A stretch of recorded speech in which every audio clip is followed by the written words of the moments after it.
Good morning to everyone. I'm Augustine Ferdinand, and we are coming to you live from the office of the Leader of the Opposition. This morning we are bringing the media conference by the Leader of the Opposition of St. Vincent and the Grenadines, Dr. the Honorable Ralphie Gonsalves, who will speak to the nation on very important matters and issues affecting the nation and the wider Caribbean region. I want to also say morning to the members of the media present here and those of you abroad who are listening to us. And I now hand you over to Dr. Alfie Gonsalves, Opposition Leader.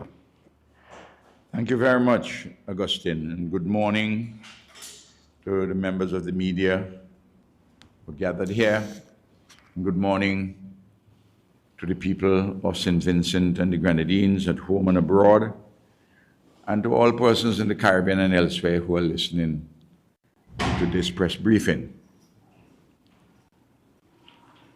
I want to speak this morning to several issues of topical import. Naturally, persons would be interested to hear what I have to say about the matter in Venezuela and the presence of President Nicolas Maduro in New York, facing certain charges brought by the federal authorities in the United States of America, plus a number of current national issues and a few issues touching on the party, and if I have time, that is to say the Unity Labour Party, and if I have time, I'll mention one or two personal things that I would like to say outside of these broad issues. Now, I want to begin by making some general statements to frame the context for what I have to say about the issue between the U.S. government and Venezuela. As everyone is aware, St. Vincent and the Grenadines and Venezuela and the United States of America have had historical links. We have them bilaterally, and we have them multilaterally through the Organization of American States with ourselves and the United States of America. One time Venezuela was in that body. We are in the United Nations. We in the global financial institutions together, World Bank, IMF. We also have relations with Venezuela through a number of organizations, the Association of Caribbean States, the Community of States of Latin America and the Caribbean. And St. Vincent and the Grenadines has been a member of ALBA, the Bolivarian Alternative for Our Americas. And I note that the current government, the NDP government, had indicated quite early that they intend to keep membership of ALBA. So there is this important context of our multilateral and bilateral relations between ourselves, the United States of America, and, of course, Venezuela too. And then there are a host of practical relations which we have had.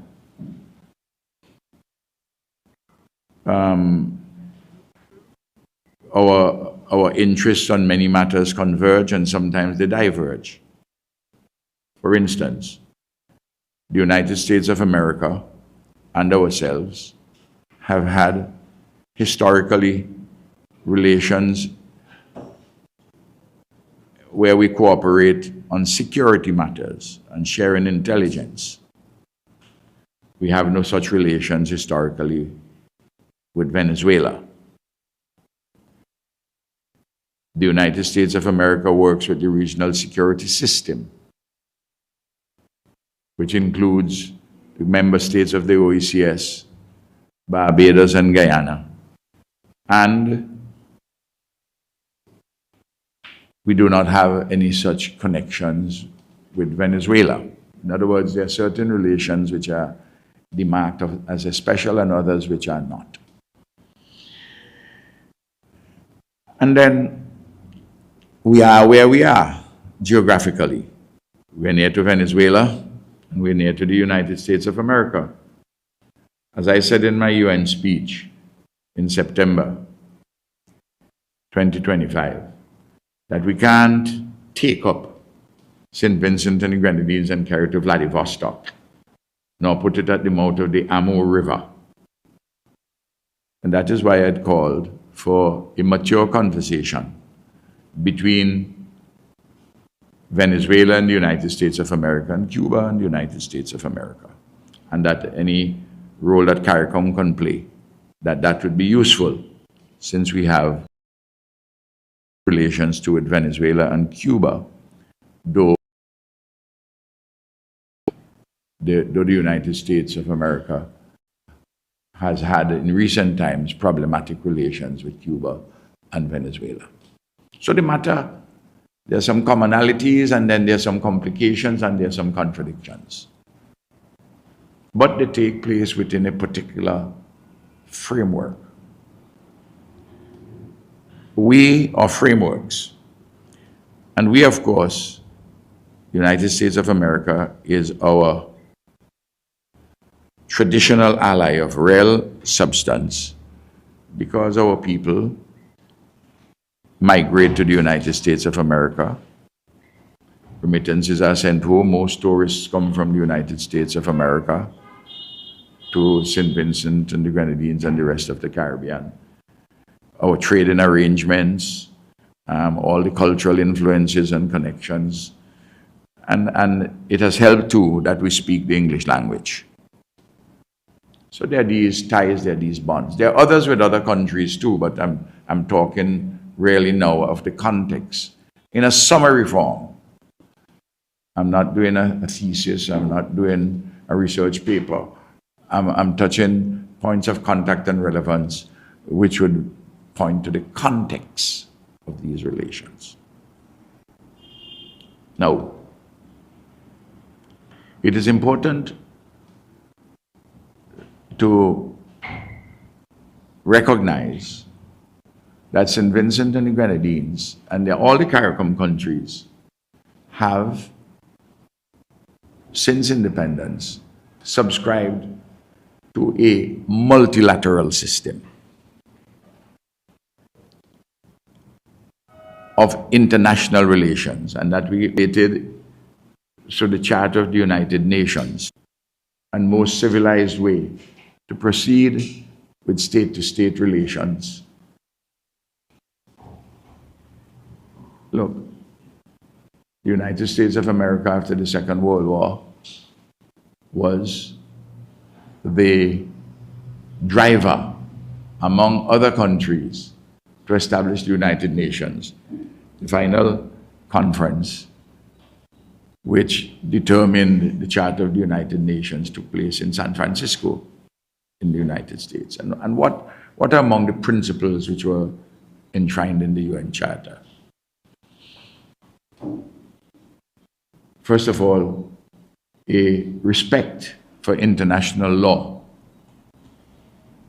and the eschewing of the resolution of disputes not through force, but through peaceful means. That all states in the UN system are equal, as is represented in the General Assembly, but of course, for matters touching and concerning global security, there is an institution called the United Nations Security Council, in which the victors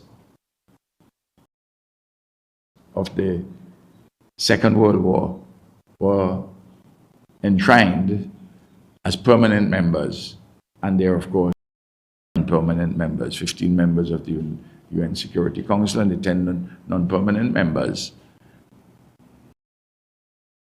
by the General Assembly, and they serve for 2 years. The permanent members at the United Nations are the United States of America, Russia, Britain, France, and the People's Republic of China. Many persons who are listening to me would know all this, but there are lots of people who don't know what I'm talking about. So it is important that we bring to bear reason and mature judgment when we're addressing these matters.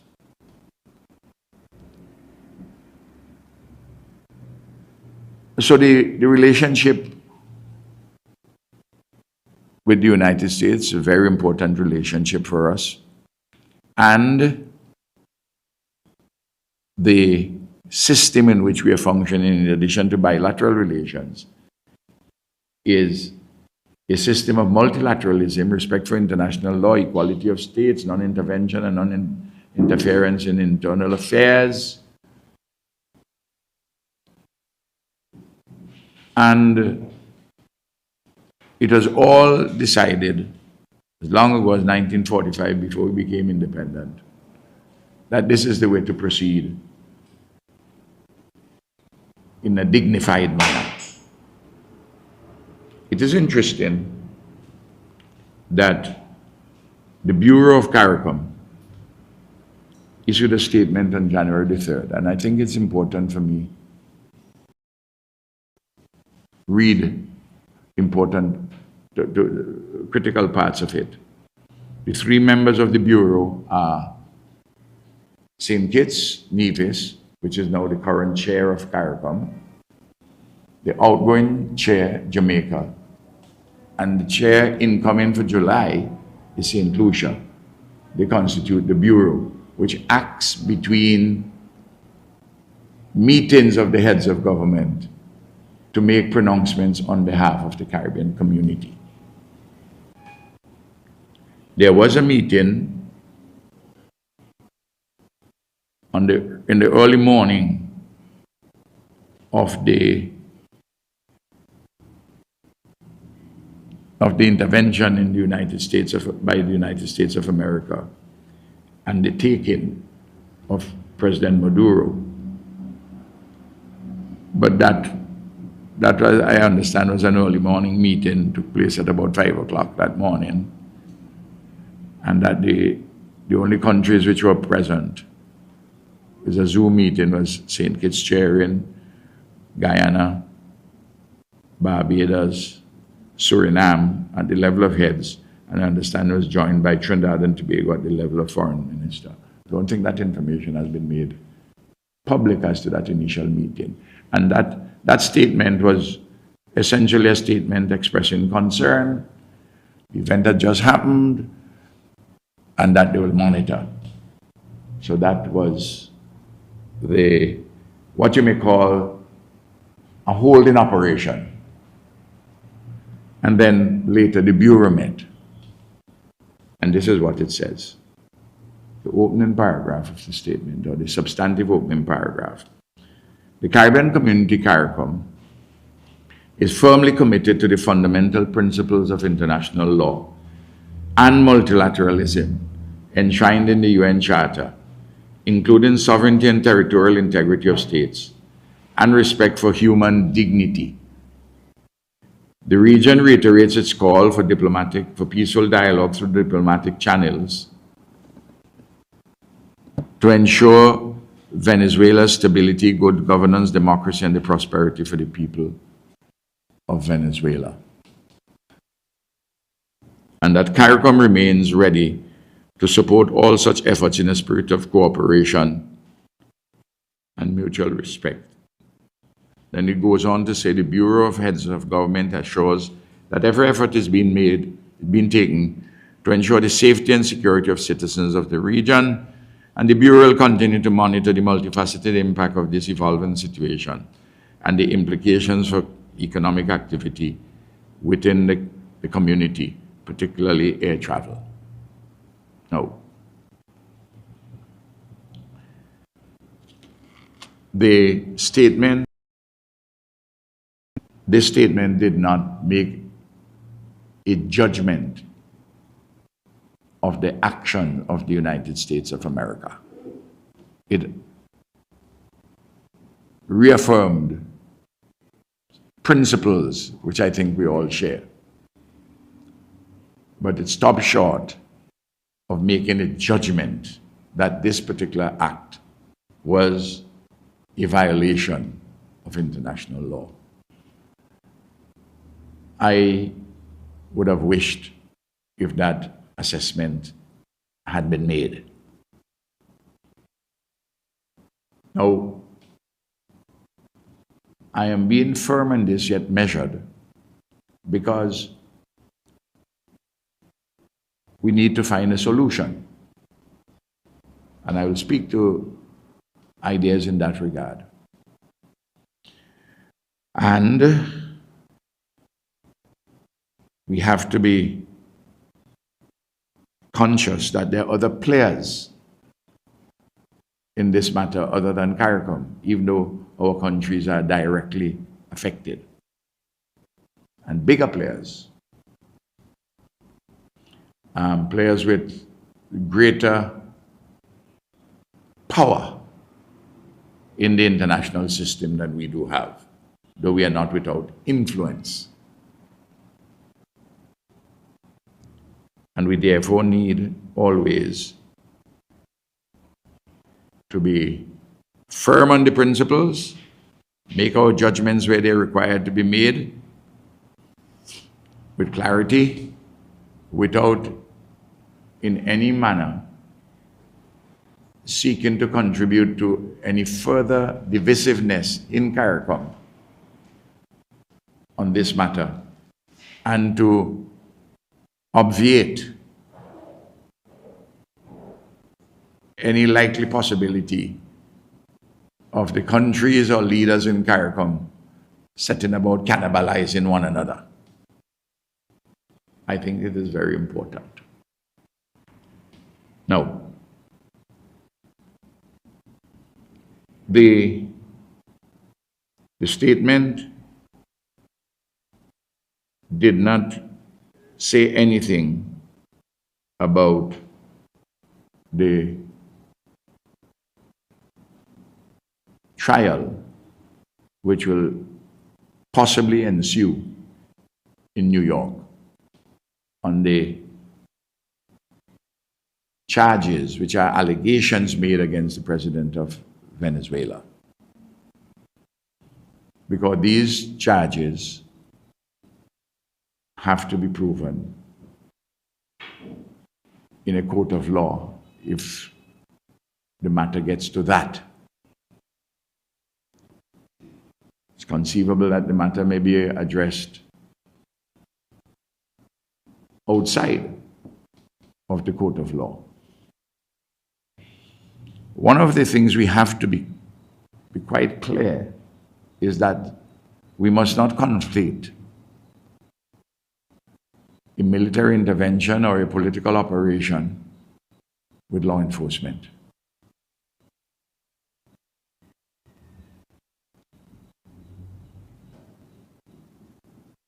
And what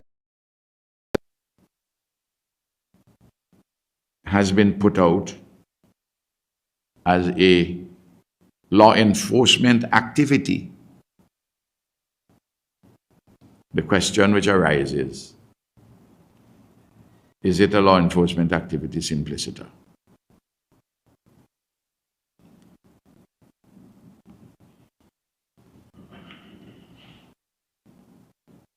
the I don't want to get into at the moment as to motives, as to whether this has to do with oil, regime change. I want to narrow the scope for the time being, because we have to come to see if we could arrive at some solution. And there has to be a patience and a calm.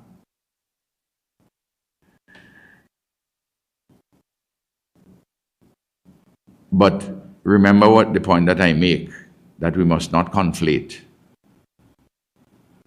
political or military operations with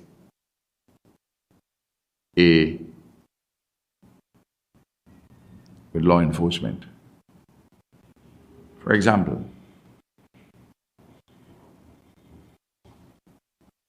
since the 1870s, civilized countries have had extradition treaties.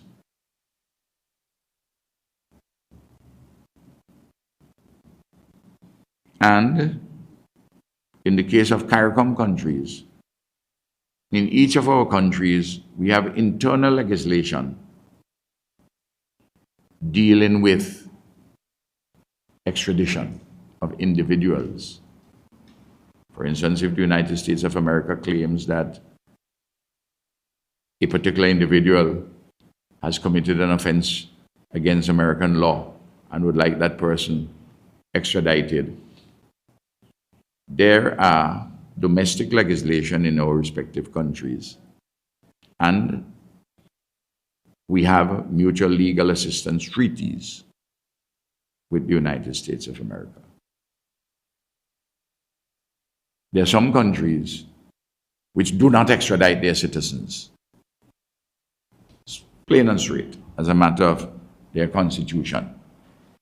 We do not have that problem, but you would have to go through a judicial process.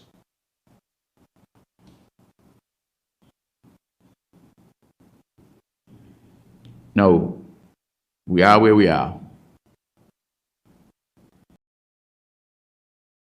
Questions arise. Can Nicholas in New York City? I'm sure the prosecutors in the United States of America, the federal prosecutors, will probably say yes. But we have heard the President of the United States repeatedly stated that he couldn't get a fair trial in New York City. In these circumstances, history is also a guide. We have had 200 years examples of leaders being abducted, kidnapped,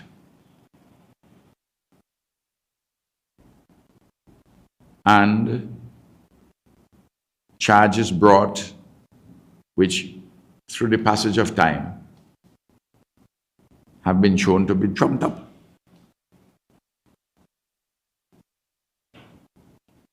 So what? You may say, well, Ralph, provide us some historical examples. Toussaint Louverture, in 1801, 1802 in Haiti,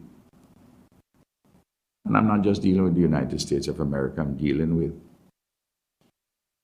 countries with which we're familiar, countries in the what is now the European Union, and Britain, and Canada, and the United States of America.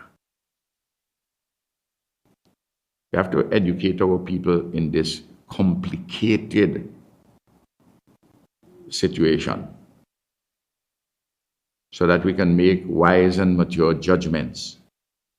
Because, mark my word, what has occurred in Venezuela is an undermining of the multilateral system. and an enthronement of unilateralism. And President Trump is not making any bones about it. He says, look, I am implementing the Monroe Doctrine of 1823 in the 21st century, and there's what is called in their national security document, the Trump Corollary. And he has given it a name, you know, he's a good marketer. He says that some people call it the Donroe Doctrine, meaning himself Donald Trump, you know, Don, and apart from Monroe, so he called it the Donroe Doctrine. I heard him at the press conference. So he's making clear that in this hemisphere, this is his government's strategic position. Now, go back, because when times of difficulties and challenges, we look at history, in addition to the contemporary situation. Toussaint Louverture, having the French colonial forces on the back foot and declare himself, quote unquote, the Governor General of Haiti with a new constitution. The French invited him to have a conversation on a ship.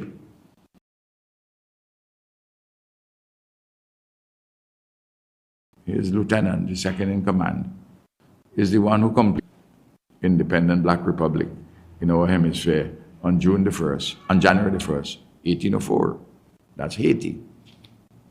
Fast forward. France, Canada, and the United States together worked and took out Aristide. First to the Central African Republic, President Aristide. Then he went to Jamaica, and from there he was taken to he went to South Africa for 7 years before he went back to Haiti. He was allowed to go back to Haiti. And one of his central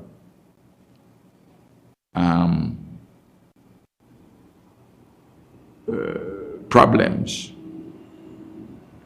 was that he had instituted for the French and for others, he had instituted a case in France for reparations on account of the enslavement of African bodies in Haiti and for French colonial misrule. And that triggered an action. The historians today will tell you that. So that's Haiti. Let's go towards the end of the 18th century. The end of the 19th century, sorry. Something which connects us with Africa and also specifically St. Vincent and the Grenadines. King Jaja, king of Opobo, part of Nigeria at the time, an independent kingdom.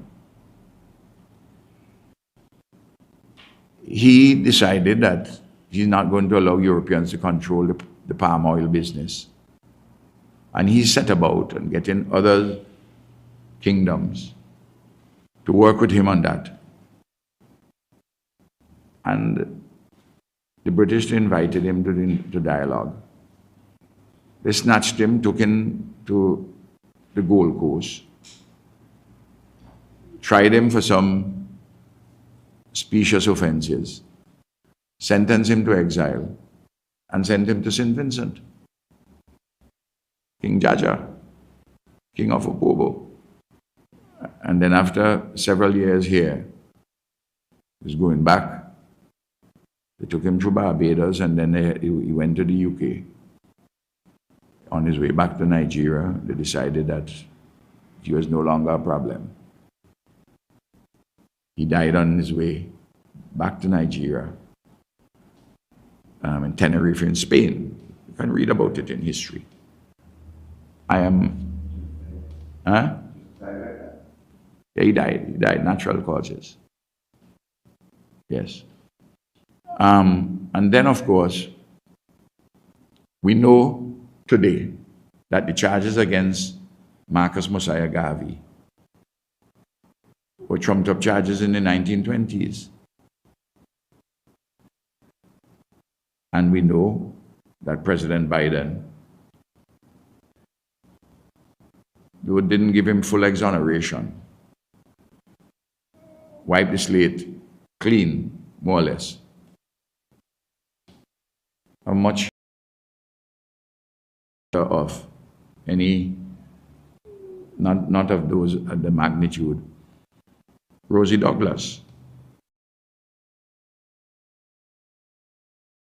1969, he was arrested and charged in Canada when he was a student for being the instigator, the principal man who destroyed and burned the computer center at the Sir George William University. And he was sentenced to 18 months. Subsequently deported to Jamaica. But a review of the facts subsequently found out that is agents provocateurs who destroyed the computer center and set it afire.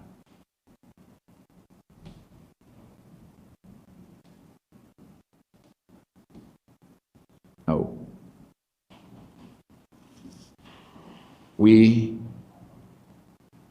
how do we address this issue with President Maduro in the situation in which he is? Well, I made it clear, first of all, that we go with the CARICOM statement, but we need to go a little further.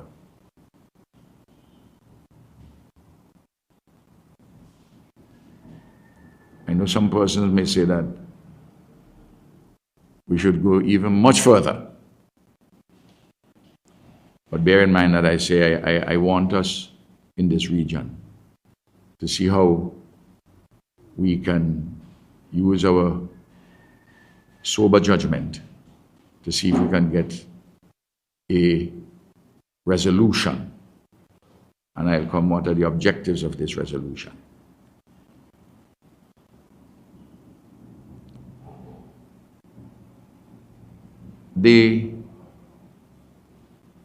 If we do not be clear about what has transpired and understand that this is a complete break with what has transpired before, we are not going to be able to go forward sensibly and wisely and maturely. Because if you can't say explicitly and make a judgment,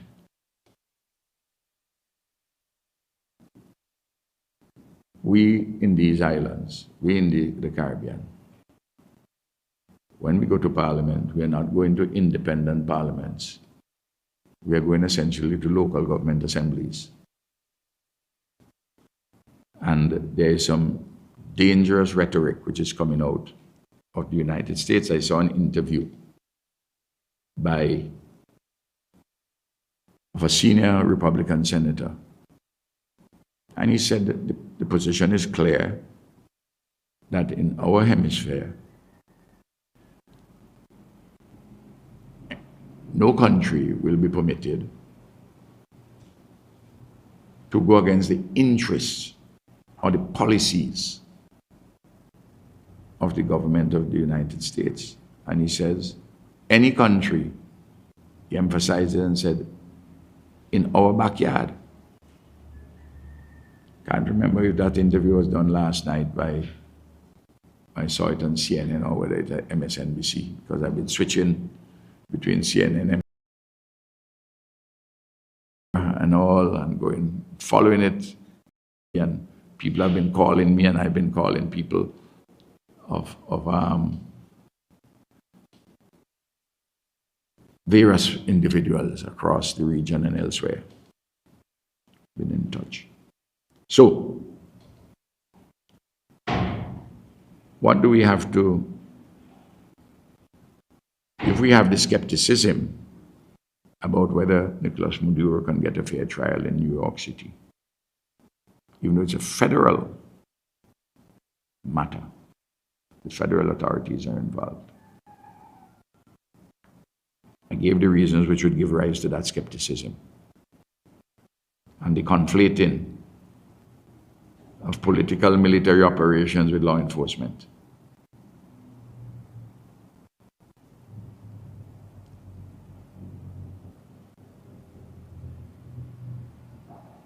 We have to have recourse to the United Nations system, broken as it is.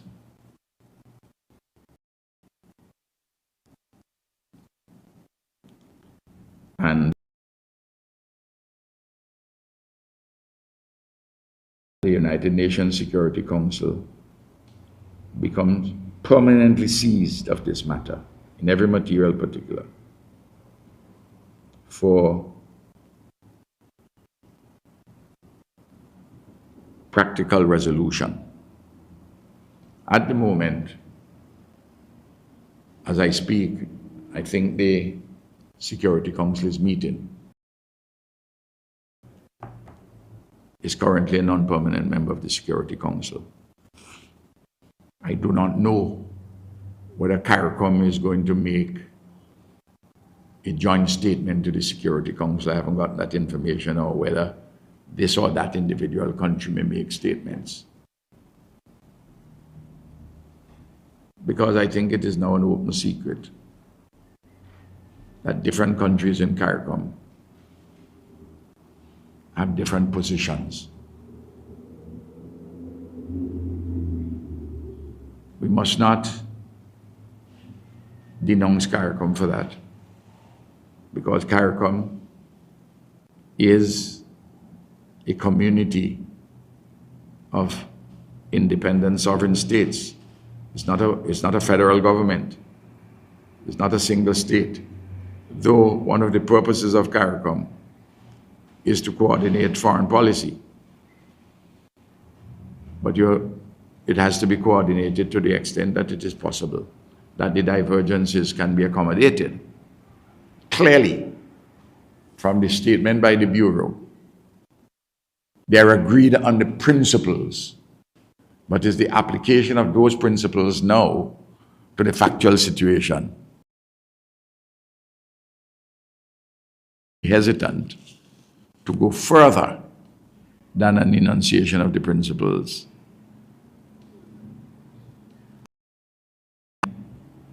Their own national interests, which would inform their hesitation. And I don't want to add to the cannibalizing. I've been Prime Minister for a long time, and I have a particular responsibility. If I were the head of an NGO, I might be speaking in a manner which may be emotionally satisfying for some, but not providing a possible frame for a solution. So that the UN has to be seized of this, even though the American administration has said that we, in our backyard, is the Monroe Doctrine, is the Trump Corollary, is the Donroe Doctrine. And don't go against our interests, don't go against our policies.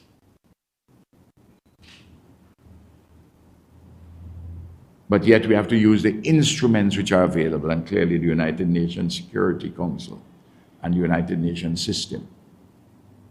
There are people who say, well, Russia and the Bolivarian Republic are good friends, and China and the Bolivarian Republic are very good friends. Realistically, do not expect Russia or China, though they would be supportive of the Bolivarian Republic, they're not going to bring troops or get engaged with the Americans in a battle in this hemisphere. Though the consequences of this phase of influence, and where geography becomes so critical in this unilateralist policy, the government and people of Taiwan may not be very comfortable because of the threat which is across the Taiwan Straits from the People's Republic of China. In the same way, we see that Europe will provide arms and help and so forth to the government of Ukraine, but they're not getting involved themselves on the ground in a war in Ukraine. 1962, when the missiles were the missiles for the Soviet Union were in Cuba, President Kennedy said he wanted them out. The Soviet Union didn't fight. They took out the missiles. So we have to understand the complexities. This is not a juvenile matter. Highly complicated. Requiring understanding, wisdom, and judgment.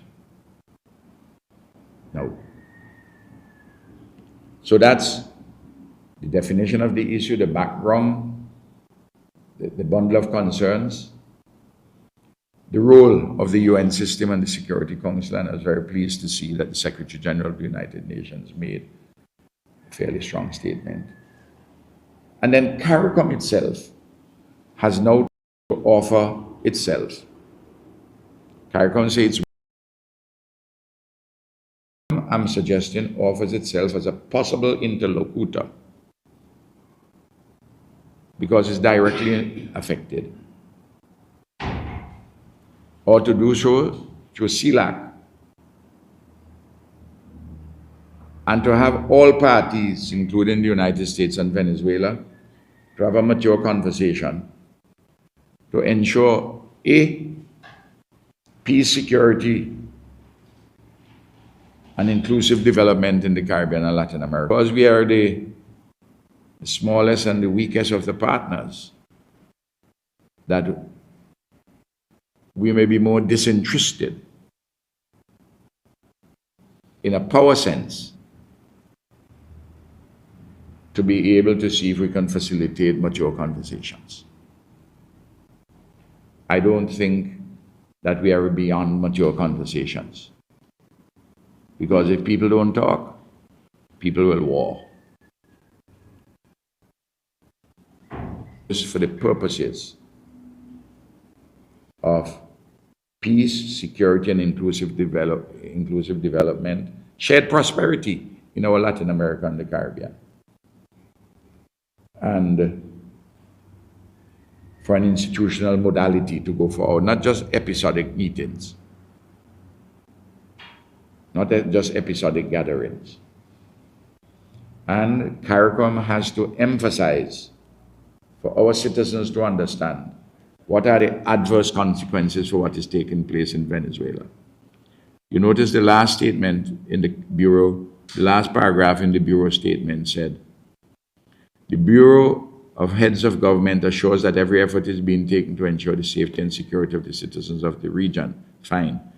The Bureau will continue to monitor the multifaceted impact of this evolving situation and the implications for economic activity within the community, particularly air travel. Well, that's not the only issue. That's an immediate adverse consequence, the problem with air travel. But let's look at this. And I want us to watch possibilities down the road as we go away from here.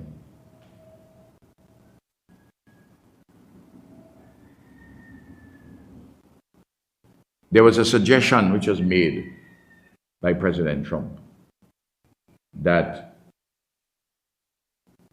the vice president, now the temporary president of Venezuela, will work with them and do their bidding.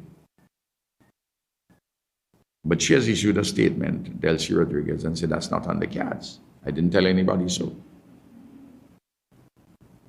And then you can hear subsequently a pivot by American spokespersons.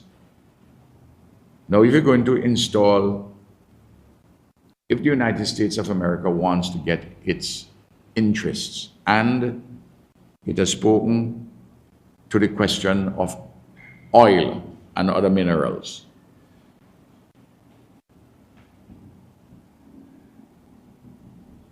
and clearly, the government, the Bolivarian government which is in office, without Maduro,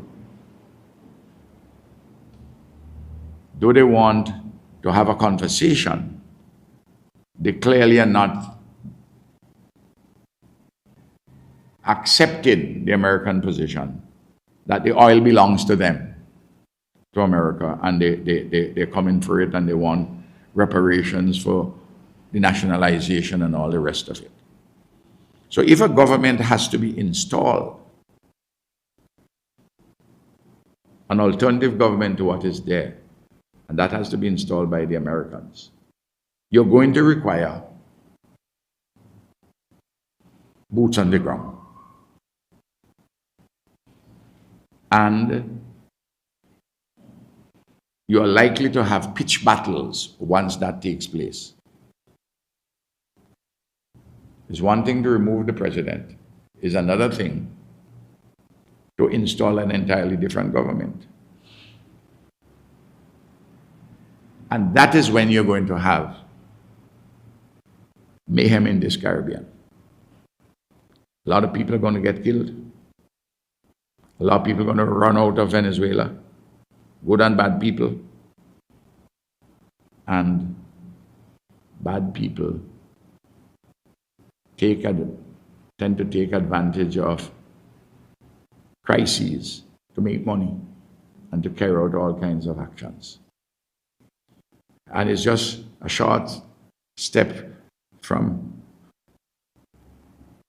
Venezuela to Trinidad, to Grenada, to St. Vincent.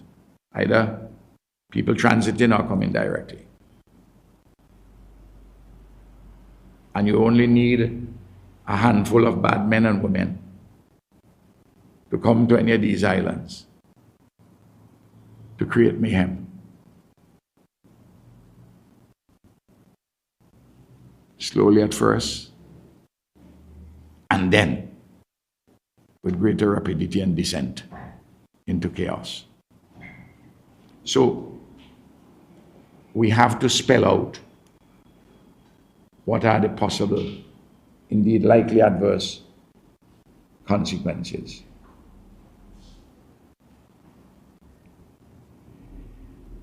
You know, there are some issues which I'm sure that the Americans and the Venezuelans in a mature conversation can settle.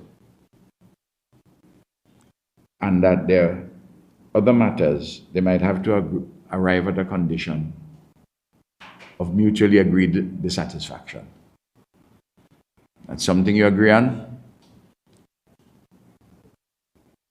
Something you agree to park for future conversation while you're mutually dissatisfied on those which you park in going forward.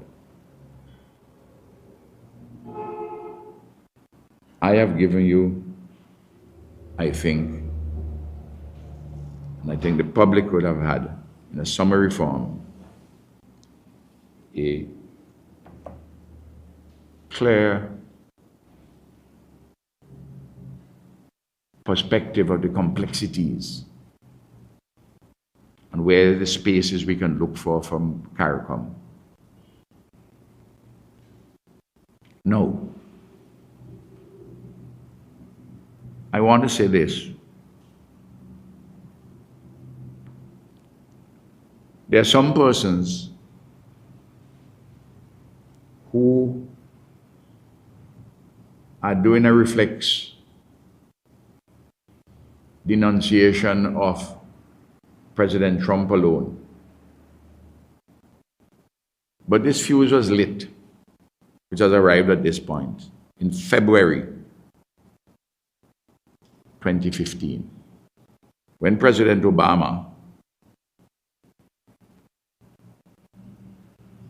issued an executive order that Venezuela was a national security threat to the United States. And once that executive order was made, certain things were let loose in the state administration. I remember in April 2015, when CARICOM met President Obama, when we were on our way to the Summit of the Americas in Panama. And we raised this issue with him about this executive order. And he really deflected it as though it was a mere procedural thing that he had high on his totem pole considerations of North Korea and Iran. But it is on the basis of that same executive order that President Biden tightened the screws further. And then further with President Trump. I'm seeking to provide context and understanding all the time about how complex this issue is. I'm not getting involved as to whether President Trump acted in accordance with America's own legislative framework, constitutional framework. That's not for me. That's their issue. I'm looking at international law or affirmation of it, and we must hold that aloft, and we must make the judgments that this is a breach of international law. Though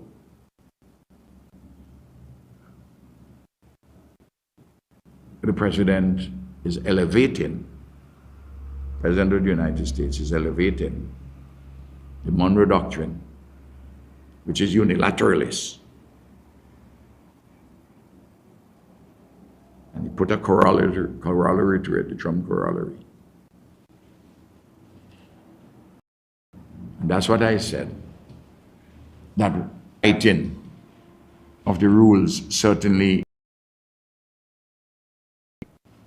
and with knock-on effects in other parts of the world, a serious threat. This is a defining. Maduro encapsulates the, but it is way beyond that. This is a strategic shift in the arrangement of the global order. And CARICOM has to find the space within this shift, and to do so in a mature manner, while making the judgments which have to be made and upholding the multilateral system through the United Nations. Now, there are, I'm sorry if I took an hour on this, but I think it was important to give all the context and the background on how we have to proceed. I saw the statement by the Foreign Minister of St. Vincent and the Grenadines, at least a report on the statement. And he stayed within his political crease, so to speak, and just said, well, the CARICOM Bureau made a statement. And that's where they are for the time being. But I'm providing a wider frame and a particular set of ideas as to how, and assessments as to how we can move forward. And I think it is in the interest of the United States to engage within the kind of frame that I'm suggesting.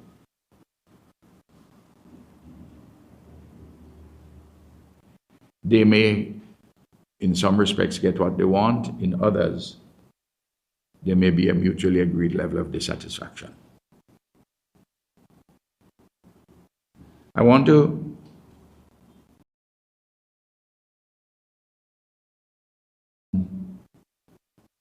make ourselves, at the time when we require the greatest possible unity, that we say things which would undermine the unity. But at least I'm sure we can agree on some fundamental precepts and make judgments in accordance with those precepts. Now, I want to begin about the local situation.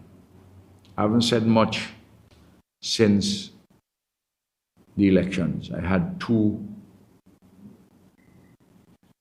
briefings. Well, one a statement after the election, and then I had a press briefing, which colleagues here in the press attended. I did a Christmas message, and you have seen me out and about. And I'm having many meetings and doing many, many things. But I didn't want people that come through a 4-week campaign with a surfeit of politics. And then we were upon the Christmas season, Christmas, New Year. And I felt that let's just be with our communities, our families. There's a government, and I will have enough time to comment. And tomorrow, I believe, is the Feast of the Epiphany. And on the eve of it, where one can have revelations. So I think it's appropriate.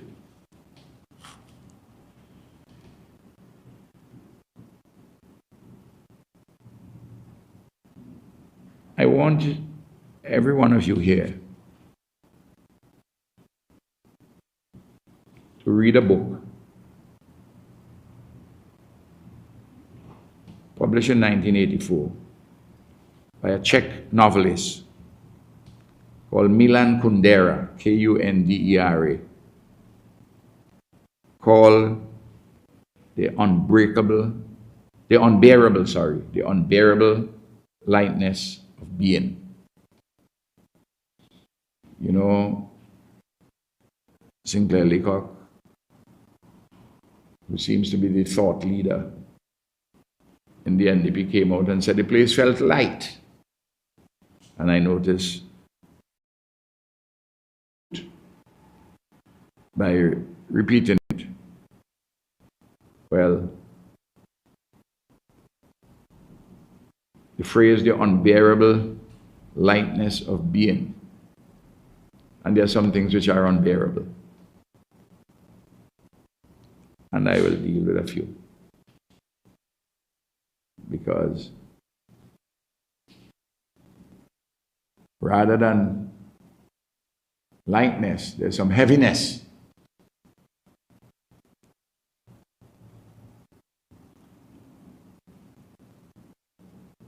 I'm sure that the 180 workers who have been dismissed at housing and the persons who will suffer as a consequence of the closing down of the housing program, I think they will probably speak to an unbearable lightness of being, if you want to call it lightness. I will say that would be heavy for them. And the truth is, the matter is that the ULP government did not put these people on contract to come to an end in December. We had made it clear all the time, these people are ongoing workers, period, and that we were continuing the housing program. Said it over and over on the campaign. 5,000, but as time went on and the real world revealed 1,500. And I'm sure that now, if you don't want to complete the houses, if you don't want to give people materials so that they can help themselves, in some cases,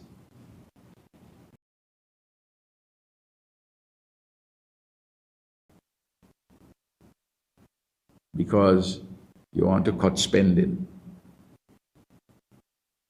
come up front and be a man and say it. Be a man and woman and say it.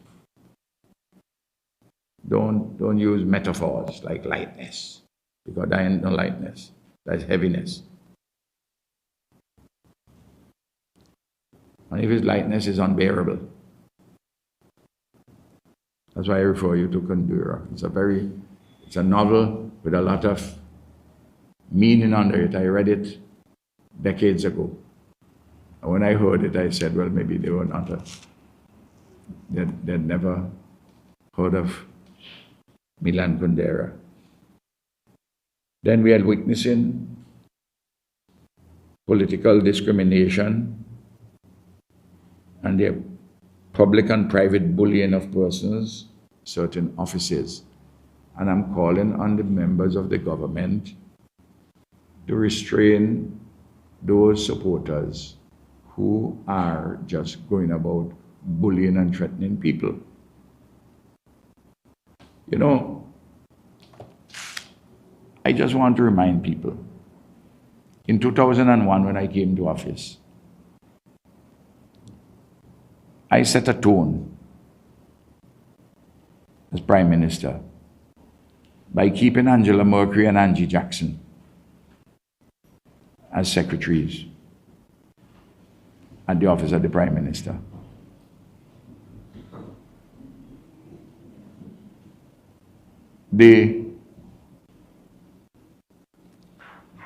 Angela had worked with Sir James for 12 years and with Annie Eustace for 5 months.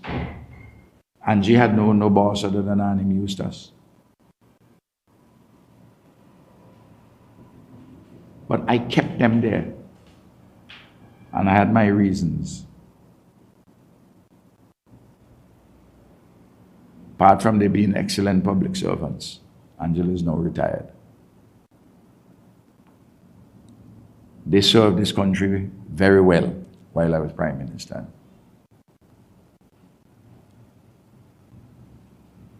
I know that there are persons within the ULP at the time who said, no, Ralph, you're making a mistake.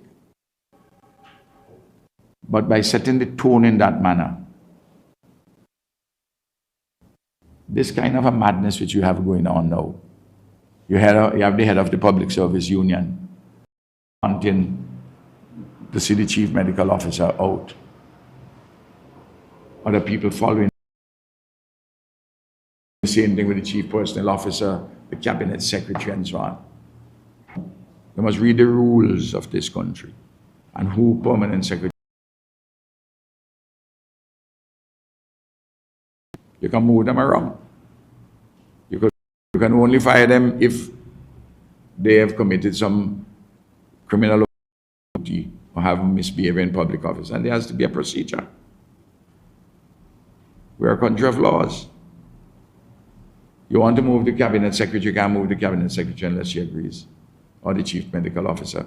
The chief medical officer, when I came to office, was Dr. Thomas, Sinclair Thomas, a good human being. He had been a senator for the NDP, he had been a minister of health. He ran in 1998, lost to Sir Vincent Beach. But he stayed on. When after that had happened, after 1998, they appointed him as chief medical officer. And we worked with each other until his retirement. I just want people to see the differences, and these things had set a tone. The person who was deputy commissioner of police was made the commissioner of police, because that is Sir William Harry. Mr. Quo was the commissioner, retired at the end of May. He had come to his retirement, and so on and so forth. I got on with the business of running the government. We didn't carry out any witch hunt. And somebody has to speak. You can't, the commissioner of police, you can't fire the commissioner of police, other than for the reasons I've just stated.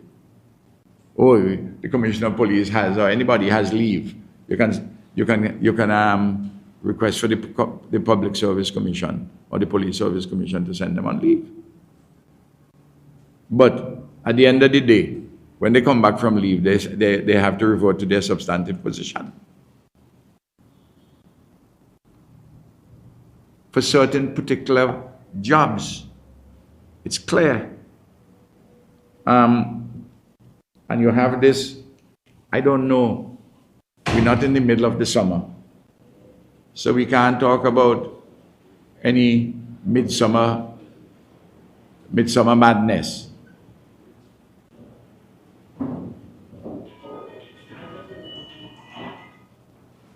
We are in January. This idea that someone who was a station sergeant of police can become a politician for 3-4 years and comes back into the police force, there's no problem if he wants. You know, I don't mind a person getting his, nobody can reasonably say a fellow who has had his pension and he could have come back anytime. After they were invited, public servants and police officers and everybody, teachers, who hadn't taken the vaccine, could have, they could have come back and work. Okay? But you have this, that you're a politician, and you can come back into the police force and be elevated. What's that going to do to the police force or the trust of people, what people have in the police force, which is a non-political institution dealing with law enforcement? All we have to do is just keep our heads calm, be clear and balanced and mature in our judgments. Then we have the gimmick of the VAT-free day. What has amazed me, and I must say this, if I sound a little critical of the media on this, we have people in the media who are very talented journalists.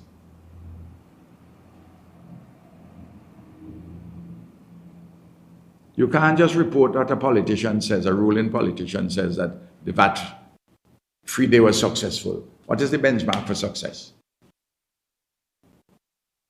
We have an obligation to analyze things for our readers. Because one or two places, you had a crowd going in on the day.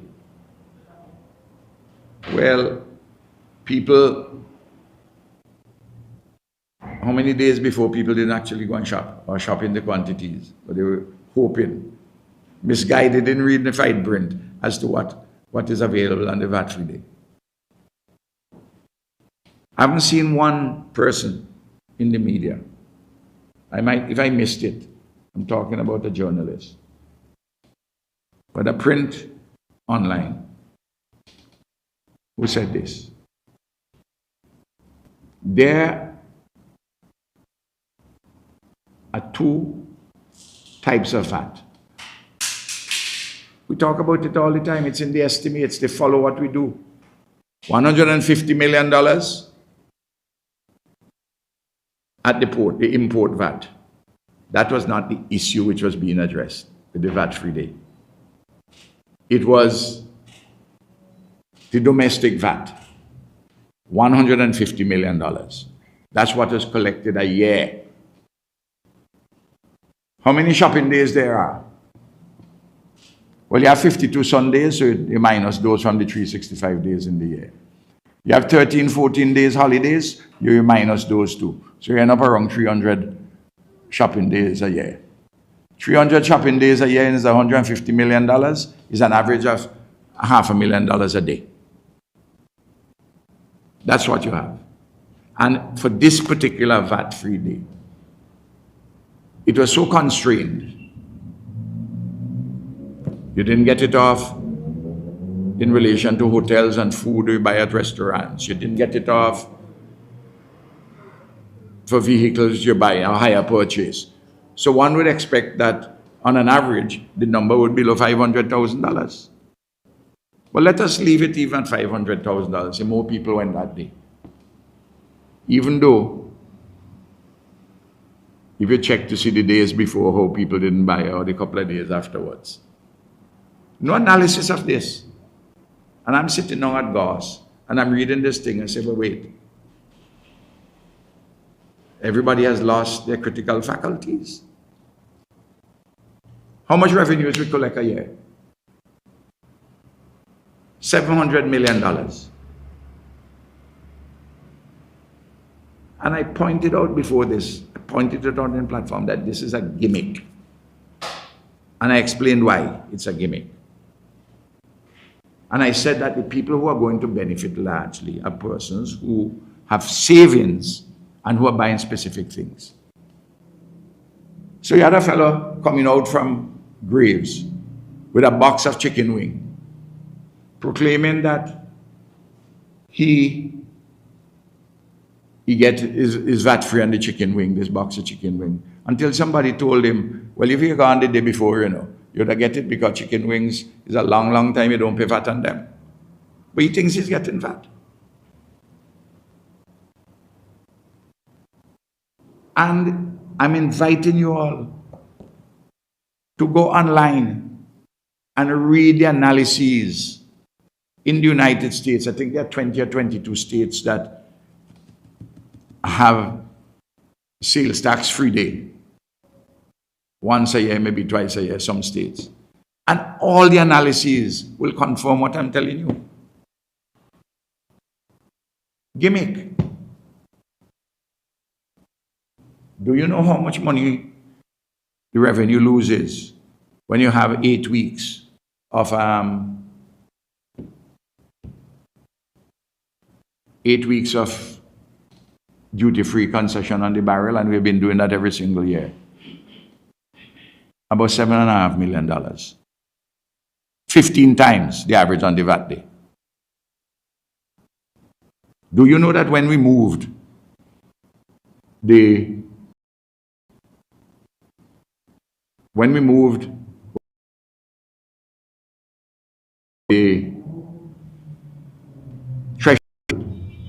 below which you don't pay taxes. From 12,000 all the time for every $1,000 movement is in excess of 2,000. We moved it from say 20 to 25. The treasury.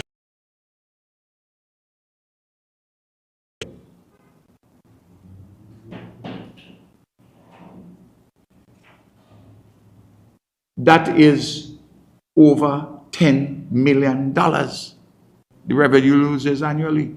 In fact, when we did the jump from 22 to 25, it cost us $6.5 million at the revenue.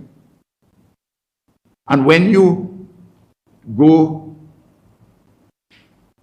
for you who earning, anybody earning more than the $25,000, you check it, you would have saved about $1,600 a year on your tax, on your personal income tax, all things being equal.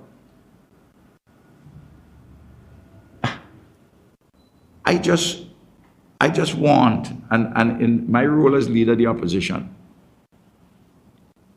is to try to see if I could educate people about certain basic things so that they don't get carried away with gimmicks. You have to ask yourself,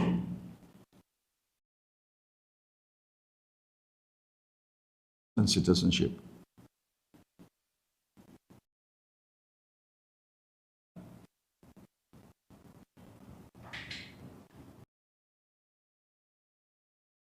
The compromises which have to be made. Do you want that in order to have CBI? If you have to remove the Cuban doctors in St. Vincent and the Grenadines to have CBI, modern medical, you want countries in order to have it.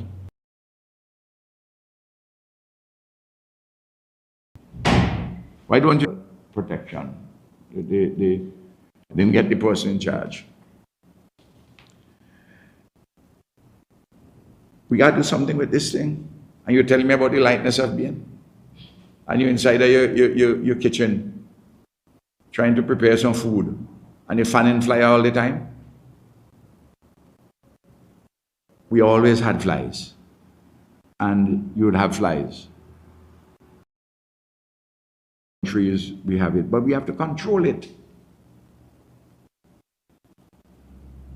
You work for the Vincentian, my dear brother. Why you all don't have a story about flies? You ain't observe it. You go about town, you ain't see it.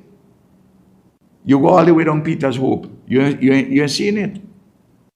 Eh? You ain't seen it more than before. Eh? The what? You're not the editor, okay, but you're a writer. I'm just telling you, why don't we just open our eyes and observe things?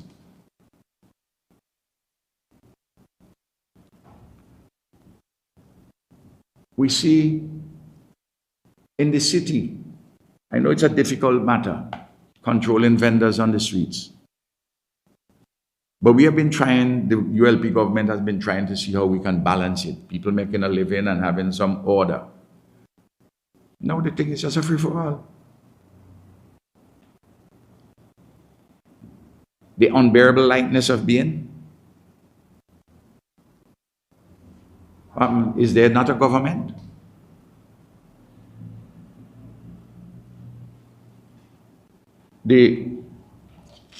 Then there's this breach of promise. I heard the Prime Minister saying that they have never said anything that there was going to be a bonus salary. That always talked about a salary bonus. Well, I'm telling you, that ain't true. Not only had it in a document, but I heard speakers from the platform of the NDP talk about a bonus salary. And while we are about it, people move in. First of all, it's supposed to be before Christmas. Then, well, how much is it going to cost? Sometimes I hear it's, because if it's a full bonus for everybody who's working with the government, it's $35 million to have an extra month's salary.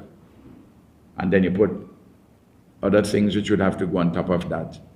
I'm talking about the deductions for NIS and so on. If you're paying it, you'll have to put that too. Now, is it going to be $2,000 across the board for everybody? Or is it going to be this, you will get an extra salary only at the lower level, and that is the one which will be replicated across? If the lowest salary is $1,300 and it's 6,000 public servants, well, and you're giving everybody that is $7.8 million. If you're giving everybody $1,200 and it's 6,000, that's $12 million. That's 1/3 of what you were promising. If it is $2,000, I don't know. There's opaqueness. And then questions. Is it everybody who works in the government, or only those who have security of tenure? Would temporary workers get it? Would casual workers get it? Would the watchmen get it? I'm giving categories. Nobody's telling you these things, you know. Because if it's only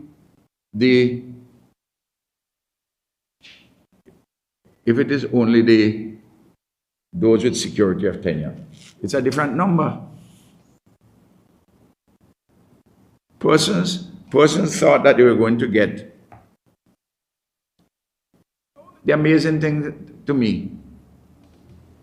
Persons who are working elsewhere, outside of the public service, thought they were going to get it. The statutory corporations getting it. You're getting the statutory corporations to put up the money, just like how we're doing it. I want to make this plain. I believe that if you go and vote, if you go and make a promise and people vote for you on that basis, you have to do it. So when the matter comes to Parliament, because this matter was not in the last year's budget, so you have to come to Parliament for the approval of the money, whether it's sometime with a special warrant, to regularize a special warrant, or if you're putting it in the budget for this year. I'm giving advance notice. I'm not supporting anything other than what the people voted for. The people want their double bubble. That's what they voted for. You have to give them. You can't now use weasel word and say, no, you didn't mean an extra salary. You didn't mean a bonus salary, you mean a salary bonus. No. Because it means that you would have been breaking a promise. Breach of trust is a very important issue between government and people. You make a promise, you gotta trust it. Or if you can't, then pay it. See why you can't pay it and why you have to amend it, but don't use weasel words to say that ain't what you said, when everybody knows that that's what you said. And that's what everybody understood it to mean.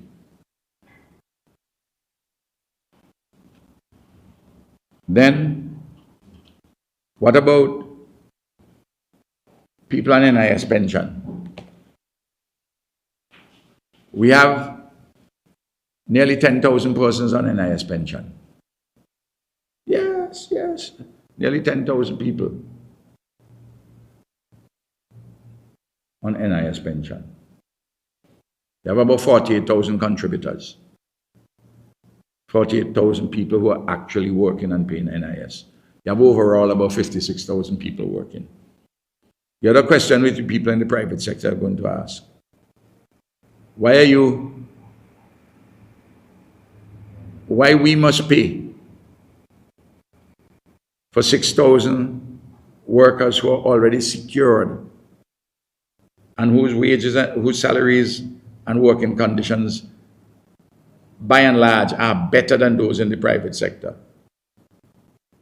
William, you working with a newspaper, you ain't getting no double bubble, but yet your taxes would have to pay for the double bubble or whatever. I have no problem. I believe that a government must be a model employer.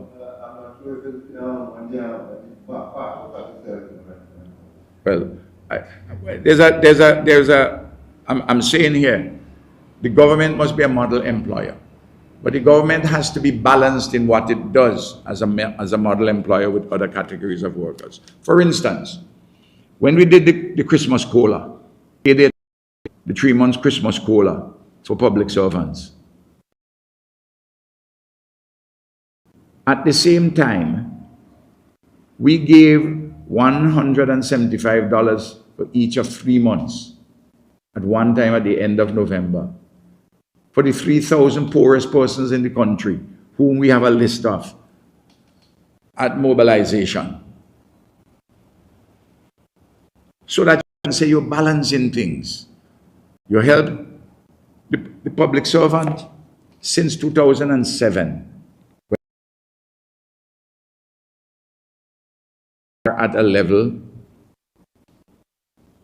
most of them above the private sector comparables. You have 2 pensions, a state pension and where you don't contribute to, and the NIS pension which you contribute to. You go and study, your first year overseas, you get a full salary, the other 2 years, half salary.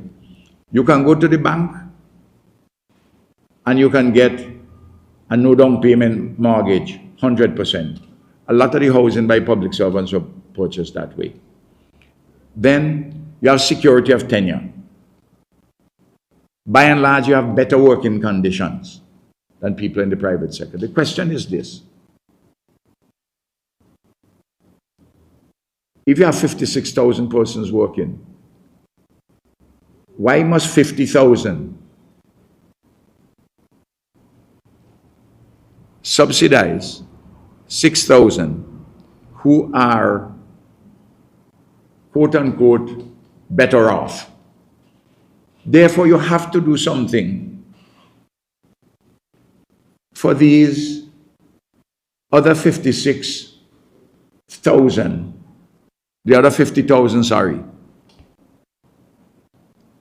You have to give them a tax relief. You have to, the NIS pensioners, you have to give them something additional.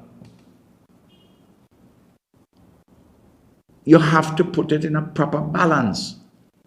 So I'm raising questions about that so that they can hear me in advance to see if they can address some of them. Persons are saying to me, Ralph, why don't leave them and let them make their mistake? Well, when they make the mistake, they ain't going to correct it. I'm interested in improving the lives of the poor and the working people. No. You have some inconsequential statements or some statements which have a lot of non sequiturs. Oh, my priority is to finish the hospital, not to build a parliament building. Well, the truth of the matter, they were not interested in us building that temporary parliament. Go back and see what Friday said. He wasn't interested in building a temporary parliament. He said the old building which we had there was perfectly in order when it was falling apart. We haven't heard anything what is happening to that old building. We had a plan for it. And our priority was the hospital. That's why we started it before anything else. Any of these others? Minor issue. The campaign said they're going to break relations with Are they going to use Taiwan until they finish the hospital?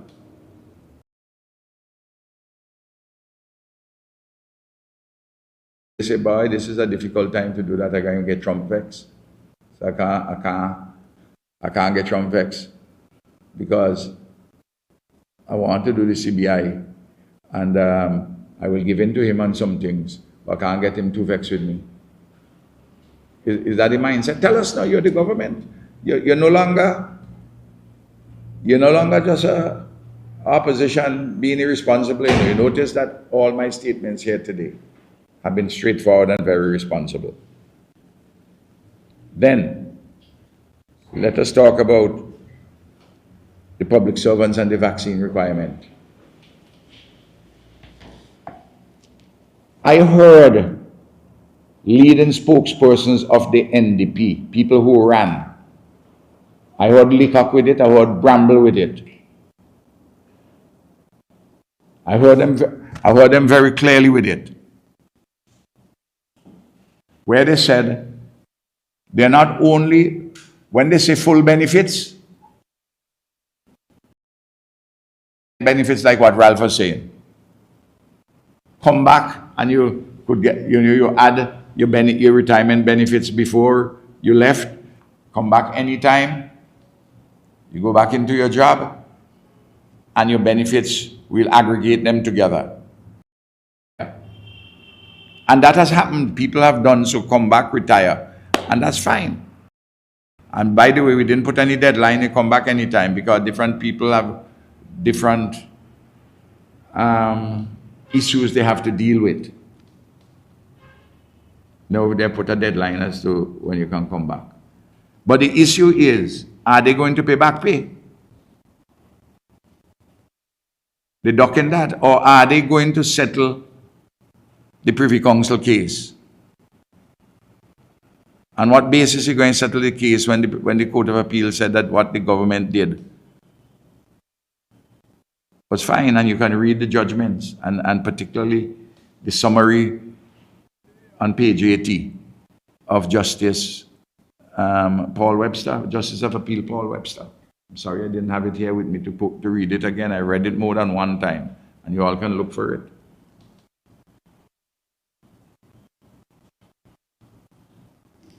Now I want to say something to some good people. The chairperson, Laura Anthony Brown,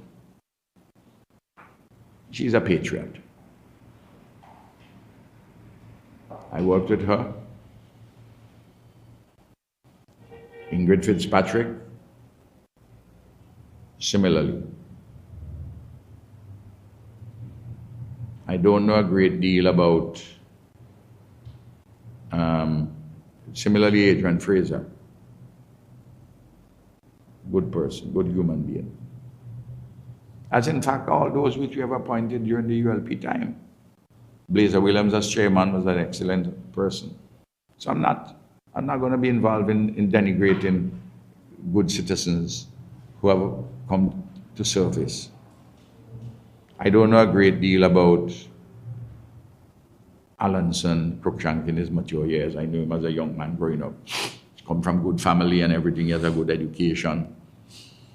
You know, he has his own politics. That's okay. But I want to advise them in relation to the Police Service Commission. When you appoint a policeman, an ex-policeman on the Police Service Commission, you have to be careful. And I'm asking the other members of the Police Service Commission to bear this in mind. It is well known that Ronald Christopher would have loved to be Commissioner of Police.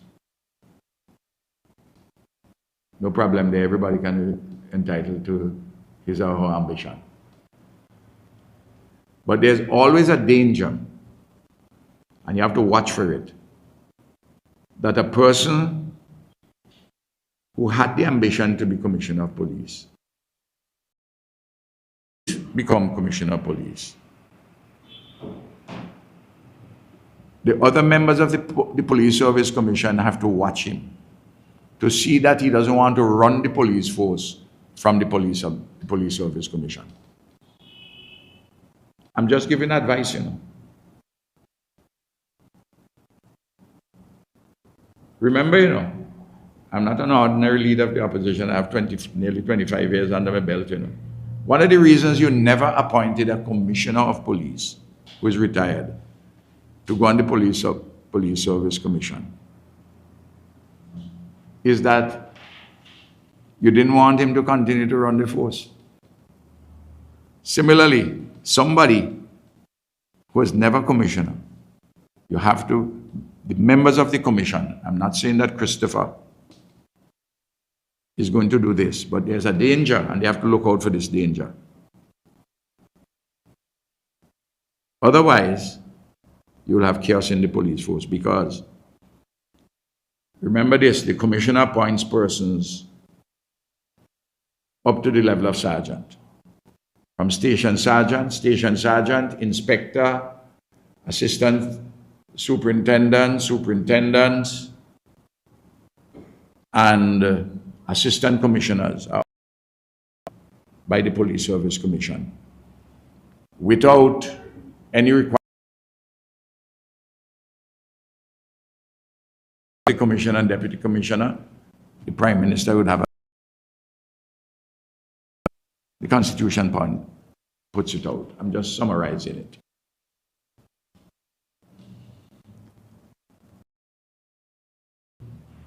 Who are, I see,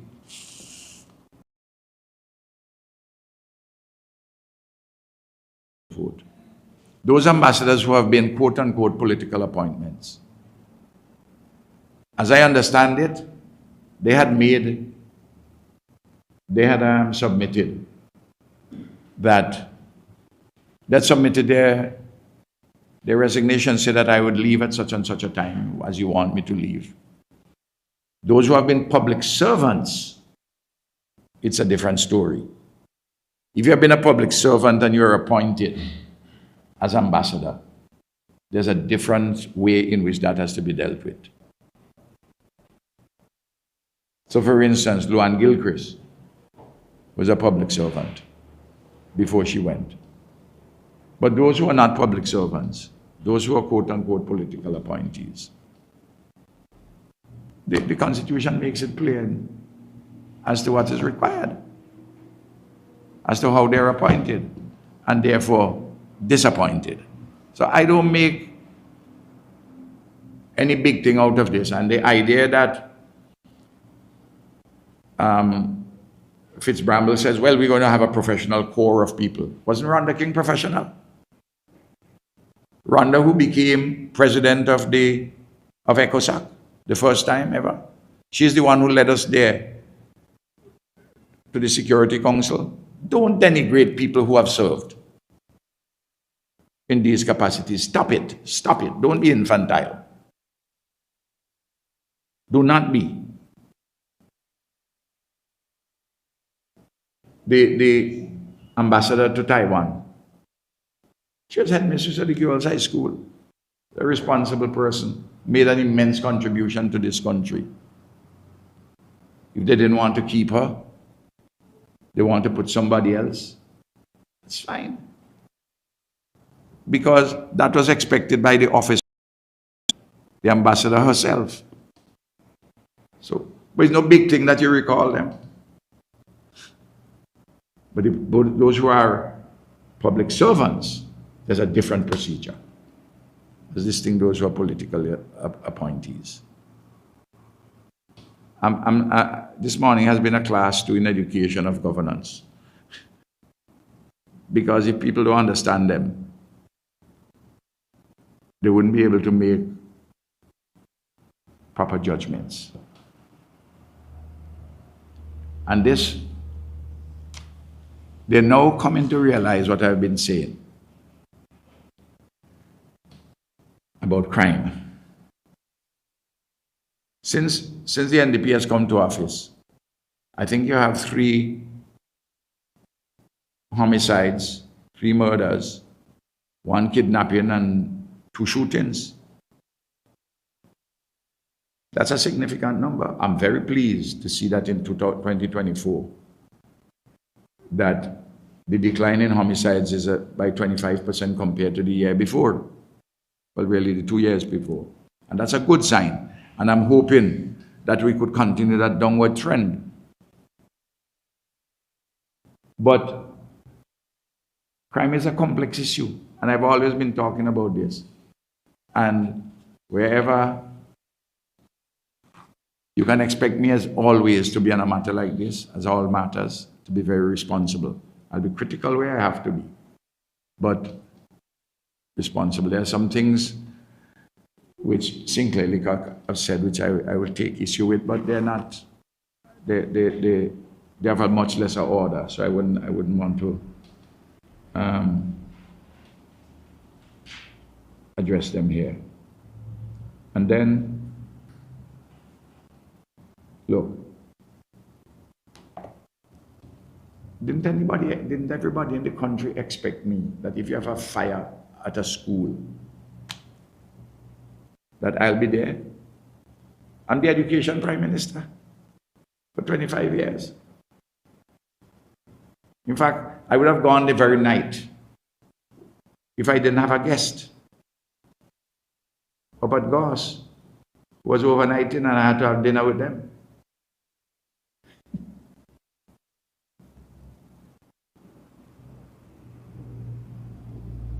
And what the NDP leadership has to do, and I'm advising them on this, do not allow the metaphoric tail to wag the dog. I see persons who can't, with a lot of ignorance, who can't get anybody. They couldn't even get a member in the family to vote, or their partner to vote for the NDP. But saying what they will do to Philip Jackson and what they wouldn't do, and then a whole train of things. I mean, I had to be at Kittel's. And when Philip Jackson came, I was already making suggestions to the people who were gathered there, including senior staff members of the school. We are having a Socratic dialogue on options. One option, which they haven't taken up, which wasn't recorded. They said they're moving 109 grades 5 and 6 to Camden Park. That's what I heard. That's what I've seen, or at least that's the number that I heard. There are 325 persons in the school. Those are grades 3 and 4 got burnt. The 4 classes, grades 3 and 4 in the kitchen. They want to move by Monday, the 12th, they claim. The students, the grades 5 and 6.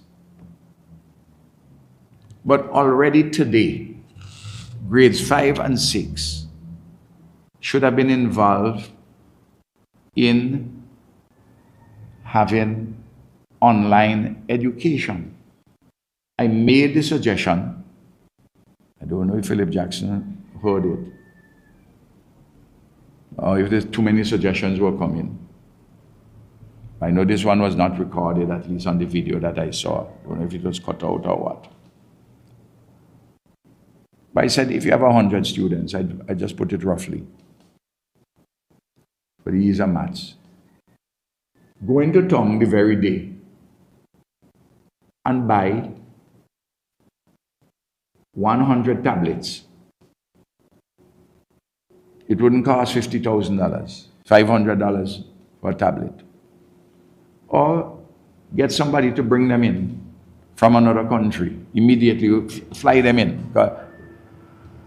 Somewhere nearby will have them. If one place don't have 100 tablets of quality here in St. Vincent, I believe people would have, places would have 100 tablets, so at least you could get from the various places. You know what I mean? Can turn around the town. And put it in the hands of the children. before the very weekend, so that the teachers could be teaching them for the week, or I suspect it may well be 2 weeks. I don't know whether they can complete the task which they've assigned themselves in 1 week. I hope so. I know Ken Bartholomew will do his best from Braxa, and he has a good team. But the place has to be cleaned, it has to be stuff there to be, what had to throw away, what you have to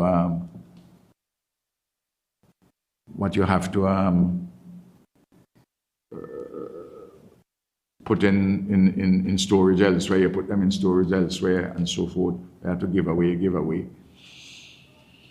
But it will take some time to reconfigure the place and to make sure the kitchen there is properly equipped and all the rest of it. Hopefully, it will take no more than the week. But I wouldn't hang anybody if it takes more than 1 week, because 1 week is ambitious. But surely, if people are going to be dislocated, make life easy for them now, give them a tablet now. That's the ULP way now. Suggestions.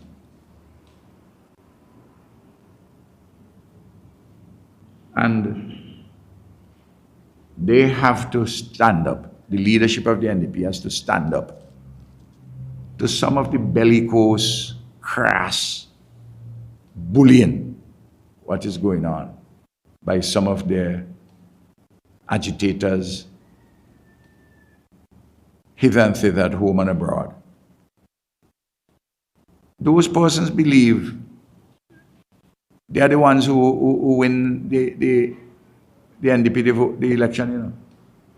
Because as you know, when you win, as the old Chinese proverb said, success has 1,000 fathers and failure is an orphan. So everybody now is claiming that they make NDP win. Everybody. But persons who in leadership have to distinguish between fact and fiction.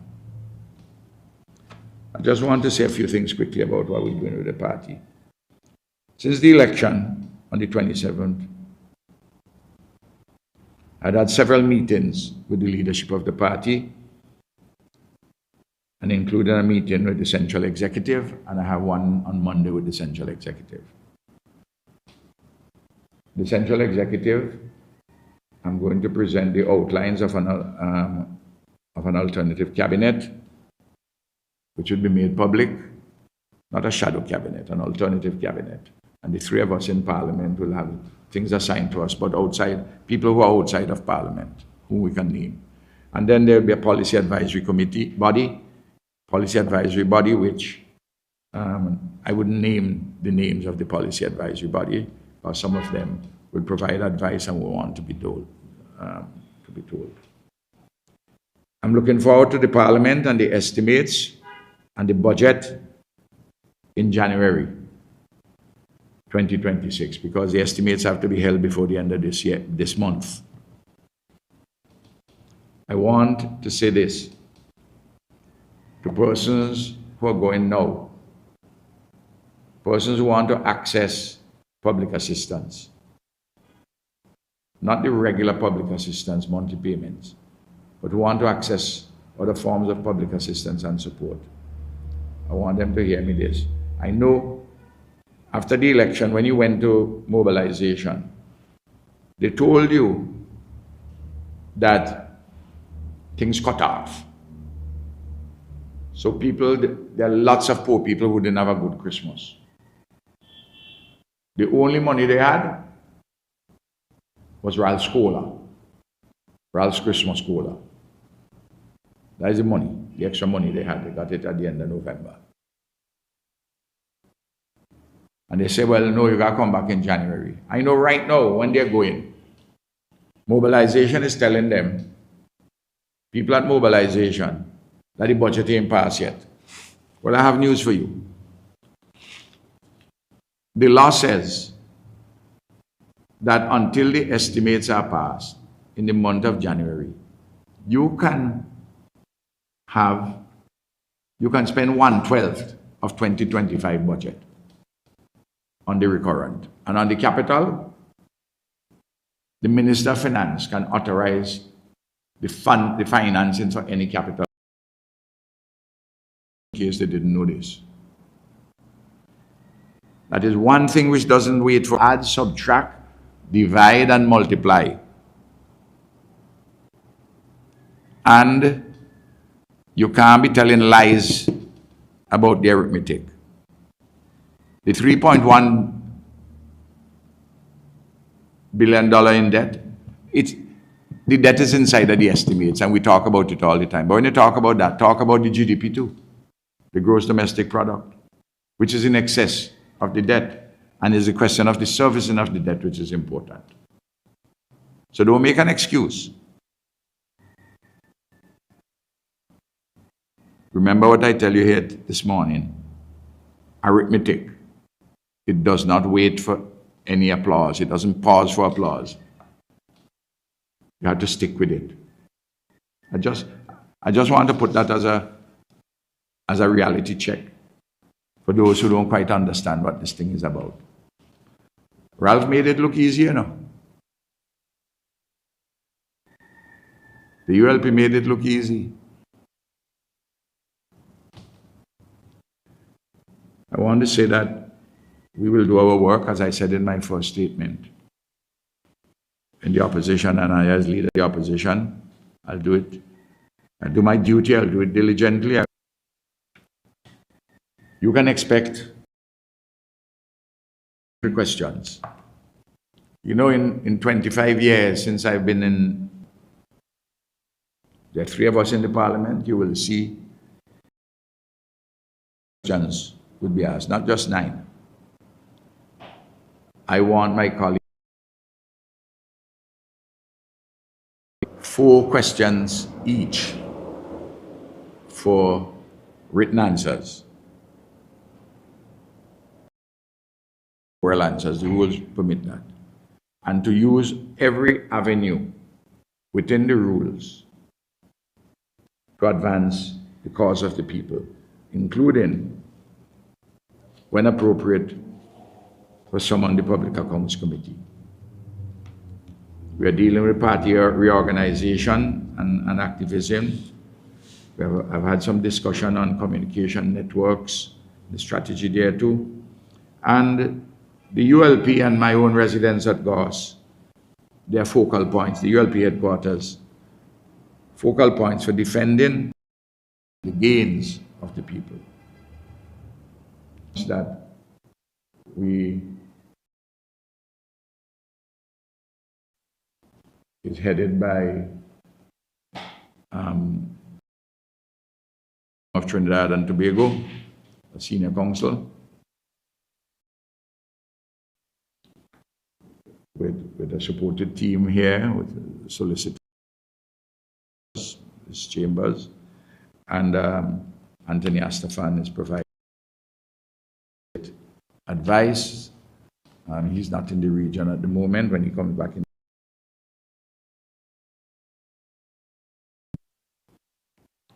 I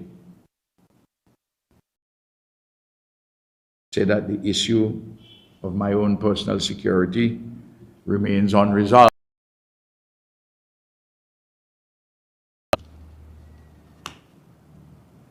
Apart from what I knew was all which wasn't taken up, my brother Anim, but he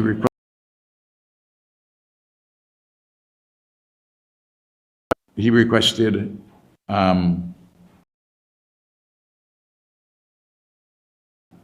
that his situation required nursing care. I never spoke about this before until this issue has arisen. When they're saying that I didn't give him anything, but it's $15,000 a month. It costs $180,000 a year, and for the last 3 years, thereabouts, that's $540,000. So don't come and say that Ralph Didn't do it. Didn't do anything. I made offers, what was accepted, and I was told what was required. And that was done.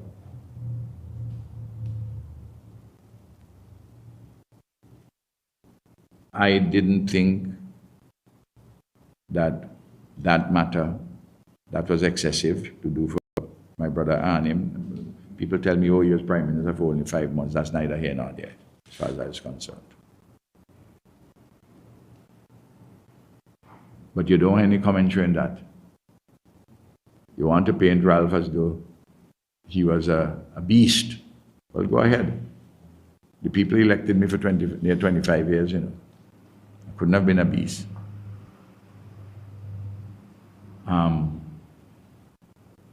And I know they don't think that I'm a beast, but you want to caricature that. Go ahead. Do that caricature. You'd see where it will get you.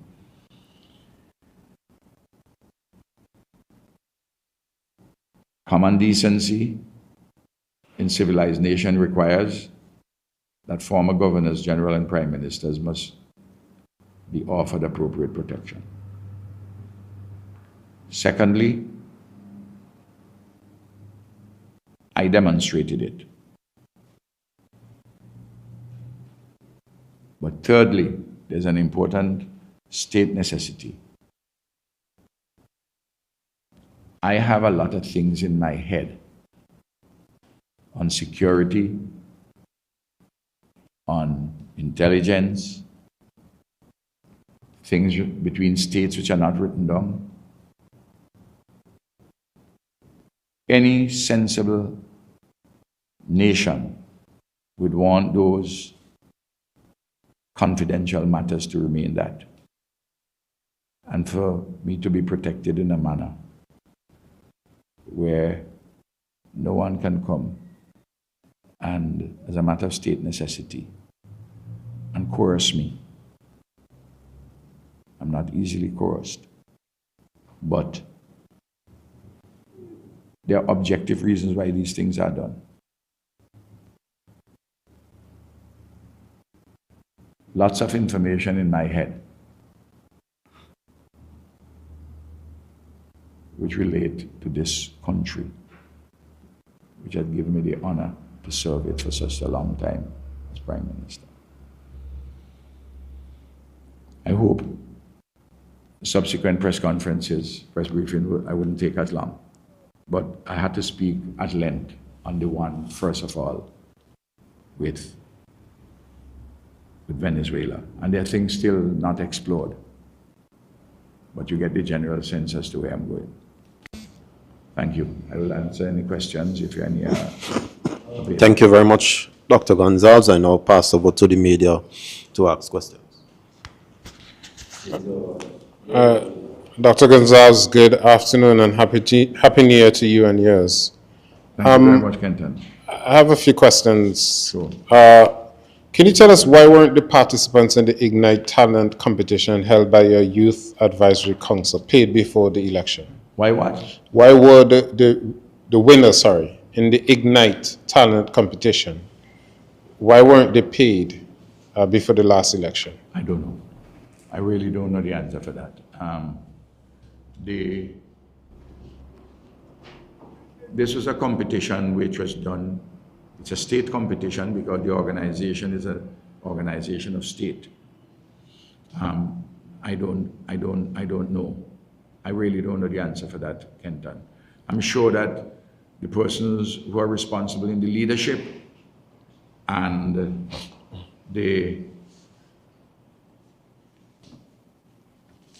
the cabinet secretary may be able to help, maybe the Director General of Finance and Planning. I don't know the answer. Do you think that the new government, the current government, has an obligation to pay those? Clearly. It's a state activity, clearly. Okay, the next question. This government continues, you know. Government continues. Of course, you have an obligation to pay for it. Okay, you spoke about security considerations. My security your considerations. Security. Yes. What would you consider to be an appropriate level of security? Well, I understand, I've been advised that Her Excellency the Governor General had a conversation with the Minister of National Security, Sinclair Leacock. I wrote to the Governor General and I referenced the relevant sections under the Constitution, why I wrote her. And I've been advised the reasons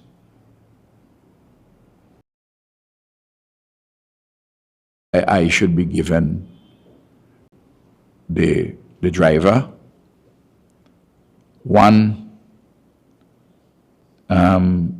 security person, and when I move away from the residence, my residence, with that one driver and one security, naturally there'd be shifts, that there be somebody stationary at the residence, which could be somebody from Georgetown or Connery for the 2 hours, 3 hours, or whatever it might be. So I would consider that. I would consider 2 persons on a shift, a driver and a security, to be reasonable, except the state, except when I move away, that there be security there. I leave my wife there. You know, I don't think that that is unreasonable. And in fact, I've been advised that the Governor General pointed out that Sir Frederick was the immediate past Governor General, had been accorded these particular courtesies and requisites. I don't know how the matter is going to end up being resolved. There's nothing that I can do other than to let reason prevail. But Minister Leacock has said, that if, to the extent that you are still an active politician, then his understanding, and I think he said he needed to do further research on it, and still his understanding was that you're not entitled to that level of security. When Anim was leader of the opposition and immediate past prime minister, this offer was made. And he said no. It's only when he reached towards the terminal stages of his work as a leader of the opposition and thereafter that he saw the sense of having a driver. And of course, subsequently, after he demitted the office of leader of the opposition, he got, as his health deteriorated, that he got the care which was required, paid for by the state. I'm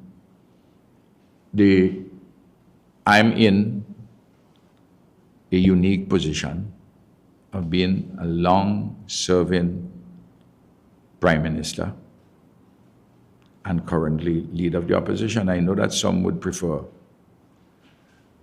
that it be used as a bait for me to have that additional security, but to get off the political scene. But I'm not going to do that. Okay, I'll ask this question, then I'll pass the microphone, and if there's time, I'll come back to ask it. Sure, Kenton. Dr. Gonsalves, can you give us an insight into how the security considerations, your personal security considerations might change? Let's say if you go to Parliament as opposed to you move around the country or visit, let's say, Gonsalves, where there was a fire. What is the difference? Why was it so important for a certain type of security to be in place for you to attend Parliament as opposed to you going to visit Gonsalves? Well, let me just say this.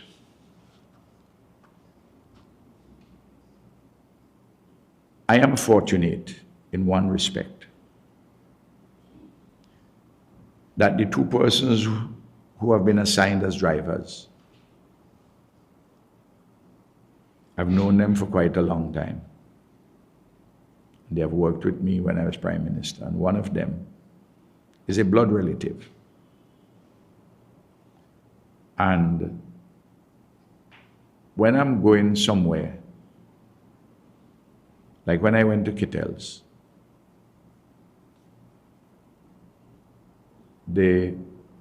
both of them were there. But one of them chose to give up their day off to come, to make sure that everything is fine. Similarly, over the Christmas season, I went to an event one night, and somebody saw two of them, and I understand they commented, how you say it's only 1 year. Again, that person gave up their night off. But came. Parliament But is- wait now, I'm just telling you, I'm coming to you. So I first of all, when I go to Parliament, it is not only Kenton, the act of just being going to Parliament and be inside of Parliament. I may require to leave Parliament at any one time. I know when I'm in Parliament, when I'm inside of the building, that there are other officers who are around, security officers who will provide protection for all of us who are inside of Parliament. But I may have occasion to have to leave the building, and the security is required for the various reasons that I indicated earlier.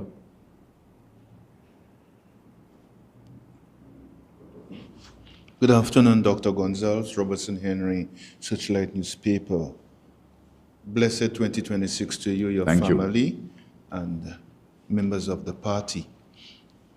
Dr. Gonsalves, before I touch the Venezuela-US situation, there's a video making the rounds on social media where it is alleged policeman or policemen went into a lady's yard to retrieve building materials she was given to repair her house. Is there any legality to the actions of the said policeman? Absolutely not. Absolutely not. And who could have given the policeman any authority to carry out such actions? I've seen the video. I didn't comment on it here in any specific way. I just spoke generally about how they have locked off assistance to people with housing. And I saw and I heard what the person said. Some of the language used, really rough language, by the person who was being deprived. The state had given this person, materials. The only way that the police can get involved to go and take it away is if this person had acquired these items illegally, that they stole them, for instance. But if you give them, you have a policy, the government has a policy. The government repairs. In some cases, it gives people materials, and people say they could do their repairs. Sometimes they think they could do the repairs, they can't do it, you have to come back to them to help them. You give the person the materials. I mean, what kind of beast, what kind of an animal? And I'm not talking about the policeman, can deprive a poor person of some materials to repair their house after burial struck.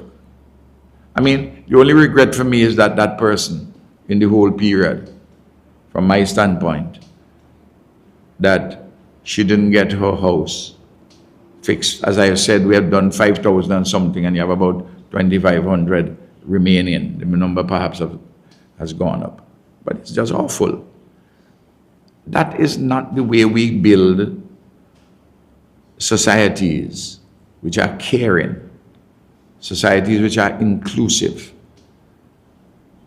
And it is to be deplored what happened there.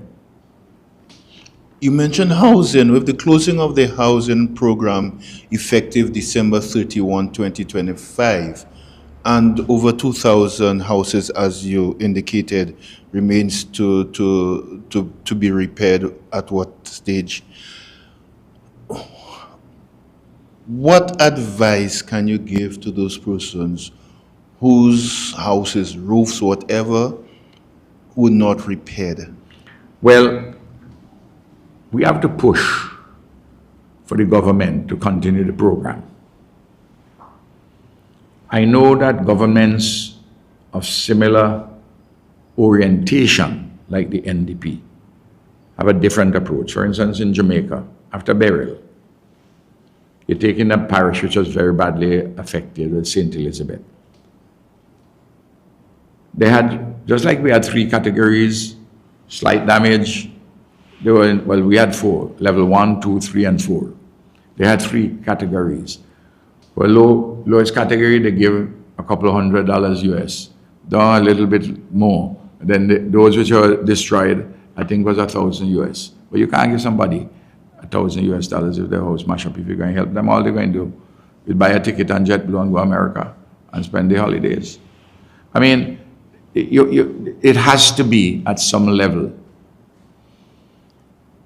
And I want to advise them. Again, I know some people is what you're advising them for. But I have to, because I don't want to see people suffer. I don't think they understand some of the things like down in Union Island, for instance. Let me begin by saying in Union Island, you have almost 100% of the houses which are to be repaired, which are to be built over, repaired or built over. Where you have a problem is this. Would have rented from Kenton. For the past year and a half, since July, we pay your rent, we pay your light, we pay your water, and if you have children, we also pay the internet. You don't have a house, you don't have land in Union Island.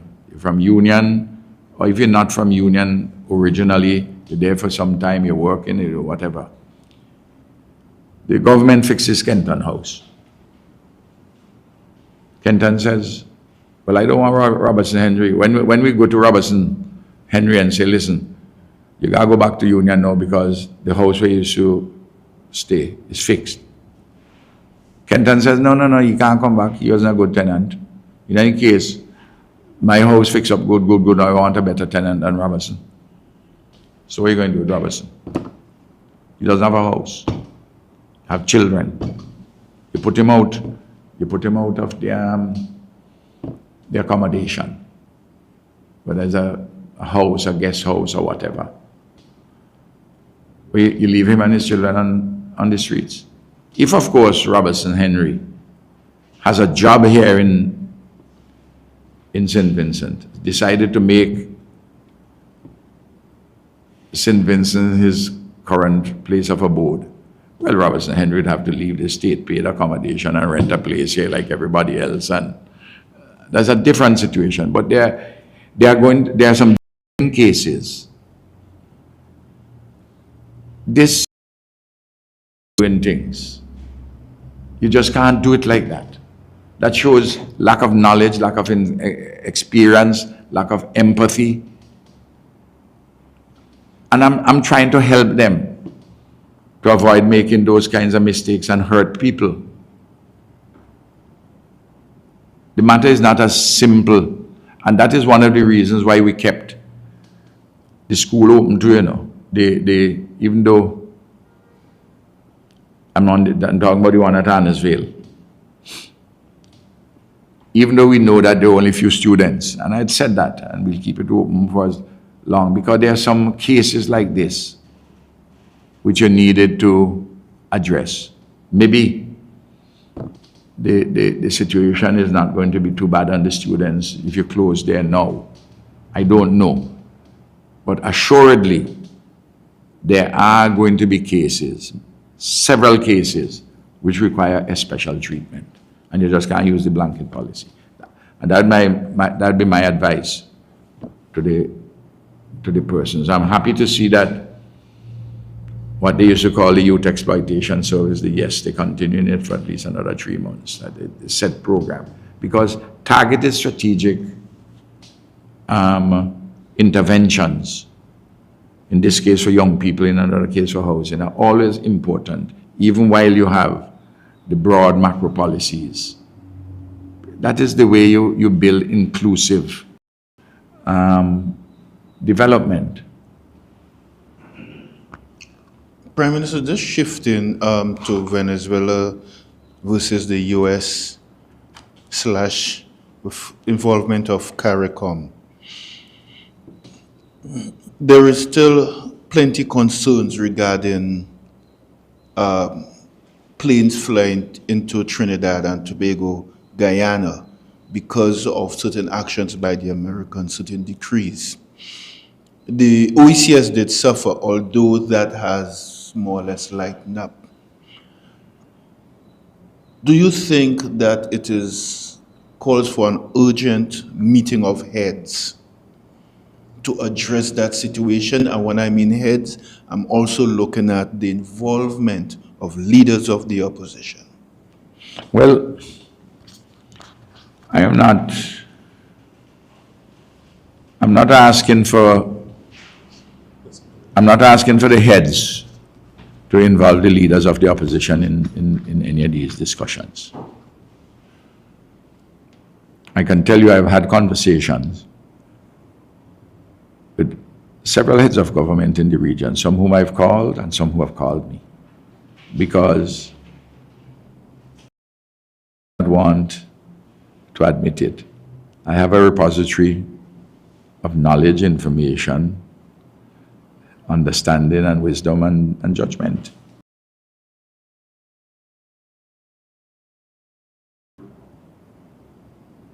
Even before, and this is one of the risks I'm talking about, one of the adverse consequences, even before the action to do the rendition of Nicolas Maduro, the kidnapping, the abduction, President Maduro. There was a plane which I understand,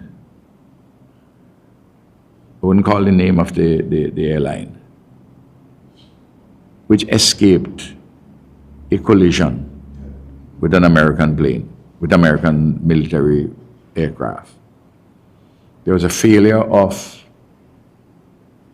the radar system, or there was a judgment error by some individual. Whatever you have happening, these things can occur, and others can make errors of miscalculation. But there's a problem further to this. We control our lower airspace. I'm talking St. Vincent and other places.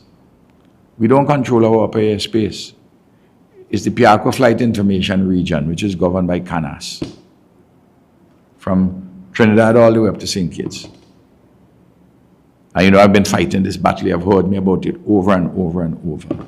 That's determined outside of us by an entity in Trinidad. So there are complications, but obviously immediately we saw a loss of business through planes not traveling. And if you think that happened just with the activity one night, if you're having a prolonged activity down there, you will see what will happen to the tourism. That's why CARICOM tacked it on to the end of their statement, the Bureau. It wasn't an afterthought, but they were focusing on the larger issue. And that's why I say what is taking place in Venezuela, international relations, upended peace and security in our region, the Caribbean as a zone of peace. And they have real life consequences for human beings, for their safety, for their lives, for livelihoods. It is a serious thing which is taking place. This is why this morning I took such care in addressing this issue and provided context and provided a framework in which the United States of America could possibly be accommodated. And Venezuela too can be accommodated. You know, where the discussion is taking place at the moment, you listen to the people on CNN and other channels. Is that who is winning? Who is the victor? Who is losing? How this is going to affect Trump's chances, the Republicans' chances, in the midterm elections coming in November, and all of these things. To me, as a leader in the Caribbean space, I take note of those, but that's not where my head is. My head is how we can minimize the problem for us in this new dispensation. Not to be scared, not to be frightened, but to be clear-sighted and calm and patient and mature, and despite triumphalism which may come out from parts of Washington, to show that it is in the interest of the United States of America to work with its neighbors in the hemisphere for peace, security, inclusive, sustainable development, shared prosperity, good governance, all of these things. And we can work together on them. I don't think the leaders knew, because about 10:11 the Saturday night, friend asked me what is happening. They were just informed that flight is cancelled. Yeah. Americans took a decision, but the relevant authorities in the islands were not told. Well, the truth of the matter is this. My daughter-in-law was supposed to be going to see some relatives in the US. And when I heard that the Delta flight was cancelled, I told her, I am not displeased. I said, girl, you are on the ground. You're safe on the ground. You don't know what's going to happen in this period of uncertainty.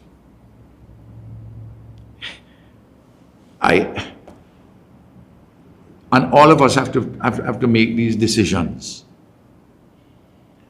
Also in some personal ways. I wouldn't have found myself on a plane within that 24-hour period.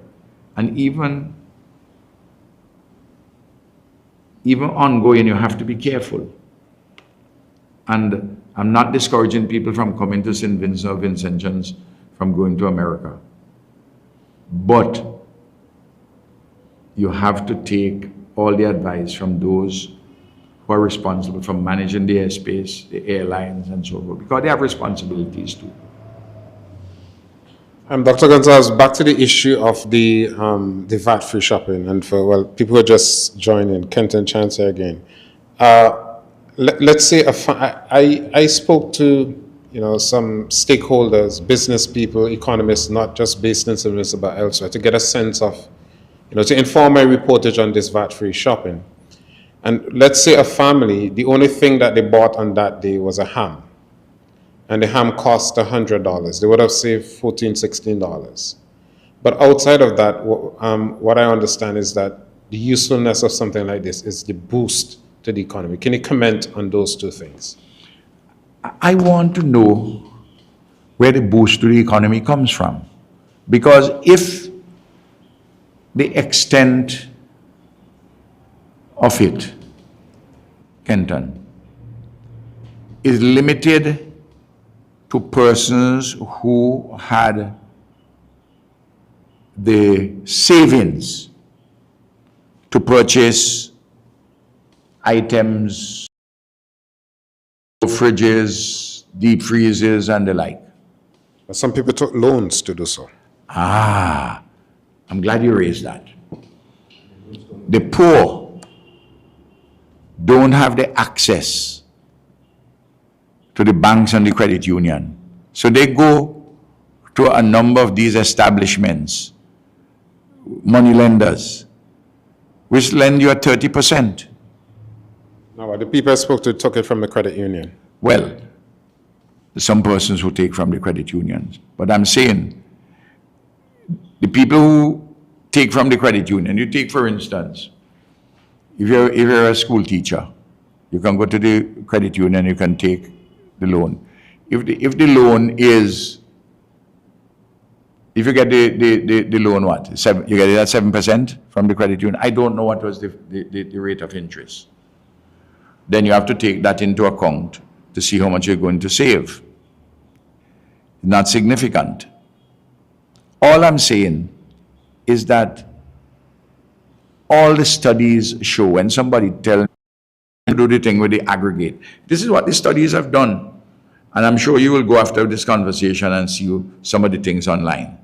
But Prime Minister, also the people who I interviewed, none of them said that they were going to take the savings and put it back into their accounts. They all said that they're going to use it to buy other stuff. So people who probably bought a fridge, they saved $200, $300. They took it to buy groceries. Yeah, but the point I want to make to you, the totality of the sum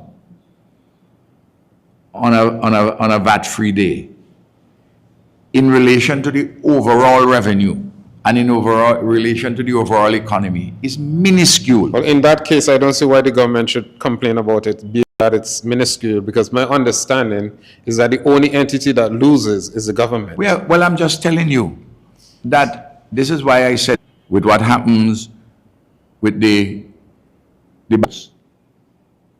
10 barrels where you're selling on the street. I mean, I'm glad you made that observation, but I don't mean to be rude, but we've been there for 2.5 hours. I have just two other quick questions. What would you say to people who make the observation that a new government is entitled to or should be allowed to organize its affairs as it sees fit or as it promised the electorate, and therefore, as part of that, to suspend certain programs or halt programs or review programs? Yes. Well, I will tell you this, Kenton. I don't think that persons who voted for the NDP expected that they were going to fire 180 people on the housing program or bring the housing program to an end. Because there are many persons who were among that 100 and something voted NDP, you know. It wasn't a monolithic group. Don't people think that it is ULP people? And persons whose houses ain't get finished yet. There are some persons whose houses not finished yet. Punish the government, the ULP government, for not finishing their house, you know.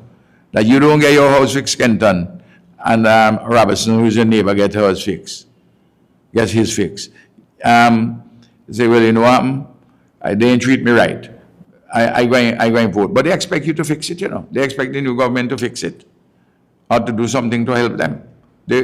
So, in any event, I can't operate on the basis that if you have a wrong-headed policy,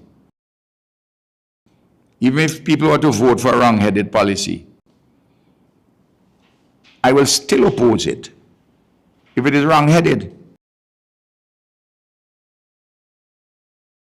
One of the things in a democracy, people, they would want to know that they have the right to correct it. And that if I, an experienced person, see that they made a mistake, to continue to point out to them, look, with this matter or that matter, you made a mistake. I mean, I'm not a spokesperson for the government, but I'm a journalist. The Prime Minister has said that, I mean, I think 2 days before Christmas Eve, that his government feels that the housing program was executed too slowly. So I got the impression I got that they were definitely going to continue the housing program. But I have one final question. I think you might be very interested in. I have a different take on that, but go ahead. Time will tell. Yes. Dr. Gonsalves, any thoughts on Stanley Starkey John KC being appointed Governor General of St. Vincent and the Grenadines? Well, I have not. The API has made. I think that my friend Starkey would do a responsible job as Governor General, and as an erstwhile colleague.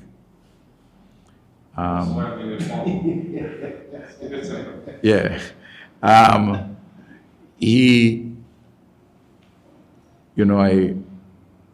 I congratulate him on his appointment, and I wish him well, and I'm sure that he and I would have opportunities to have conversations.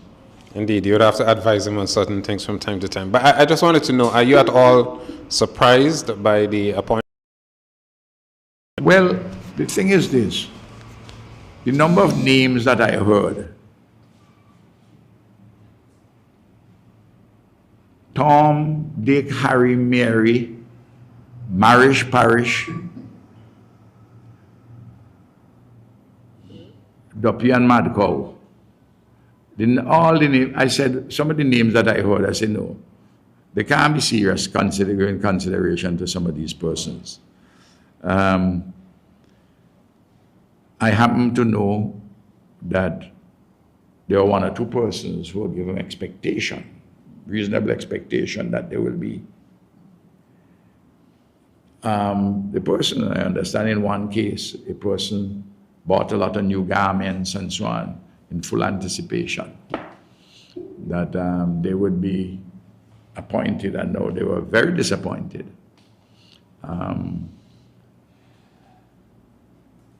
I don't know how you could have so many persons grasping for the job of Governor General.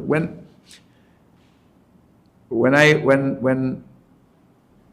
I became Prime Minister, I went straight to the then Governor General and asked him if he'll stay on. He said, yes. He said, but if you want me to go, Ralph. I said, no. I said, no. I understand that the Governor General was asked if she could hold on a little while, but I think my information is that she had enough service already. You understand that she was asked? Or was I understand that. That she was asked? Yeah, I understand that she was asked, at least for a while. But that she herself she had been in public service for a long time, and that's understandable too. But I never encouraged any belief among persons, all of these various persons, that they could be Governor General. I don't know how you can run government like that. I mean, and your excited expectations, some of them wholly unreasonable. You also have to admit that a lot of people speak on behalf of other people without ascertaining that person's ambition. Because a lot of people are saying a lot of things about a lot of people wanting to be this, that, or that. Well, I know. And it's the first change in administration that we've had in the social media age, so we have to make some provisions for that. Yeah, but even though it's the first change in administration, when we have had social media age, when there have been changes in governors general, and we do them. Under the same government. Yeah, but we do them in the normal way. Nobody was saying when Sir Frederick's health was deteriorating, nobody was lining up a whole list of people to say, and lobbying, and they want to be governor general and so forth. This transactional business, I never entertained it. I never entertained it. It was run in an orderly manner, but you have all of these things which are happening. That's why I say you have available, you have at least 20 people line up for it. You also did a lot of creating these boogeyman who want to do this and that. Not at all, not at all. Well, you even did it to me. Not at all. Repeatedly in your 25 years in government. Well, at least What? the 23 that I spent as a journalist. No, I thought that they would give consideration to you for an ambassadorial position. I thought they would give consideration for you. I must say, I always took it in very good stride. No, but People are often surprised at how cordial we are. yes. No, the thing is it, Kenton. I don't think you were going to leave your job as in charge of eyewitness. And wait now, and take a job as a press secretary. I didn't think you were going to do that. But as you remind everyone correctly, you have done work in the field of international relations. That's where your formal study is. And that I thought that they will give you consideration for a diplomatic posting. What I would say, if it was something to which ask you for a recommendation letter. And I certainly would have applied and recommended you, Kenton.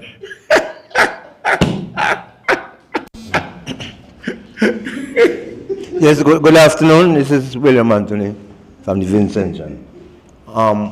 You have any contact with those Vincentian in Venezuela since this upheaval and how they're faring? No, I didn't speak to Ambassador Bino, but I had someone speak to him on my behalf. And I received the assurance that Vincentians, there's no Vincentian who is in danger or harm.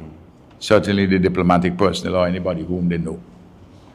There may well be some Vincentians there whom they don't know, but there who if people go in some state or even Caracas and just they're doing things and they contact the embassy, nobody will know that they're there. Do you know about anybody who get injured or No. Next question. And you mentioned how the United Nations had to be, apprised of this situation, this same the Venezuela thing. And what confidence you have in the United States and in the United Nations, given its history and performance over the years? Well, there are at least two sets of issues which could arise through the United Nations system. One is at the large policy level, and the spaces which may open for private dialogue between various parties. And secondly, the structure of the United Nations itself, with a number of its different agencies, to see that what is happening in New York is not a kangaroo court.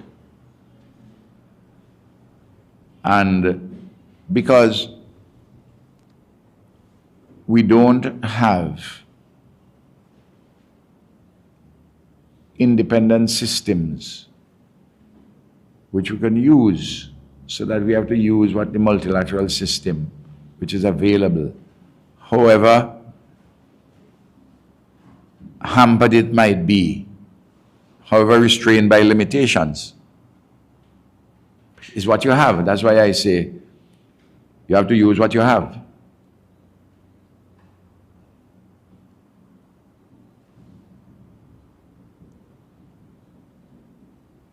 But Kojo, I want you to appreciate the point that I make, and I want everybody to appreciate the point that I've made. This event is one in which it is defining. It's a defining moment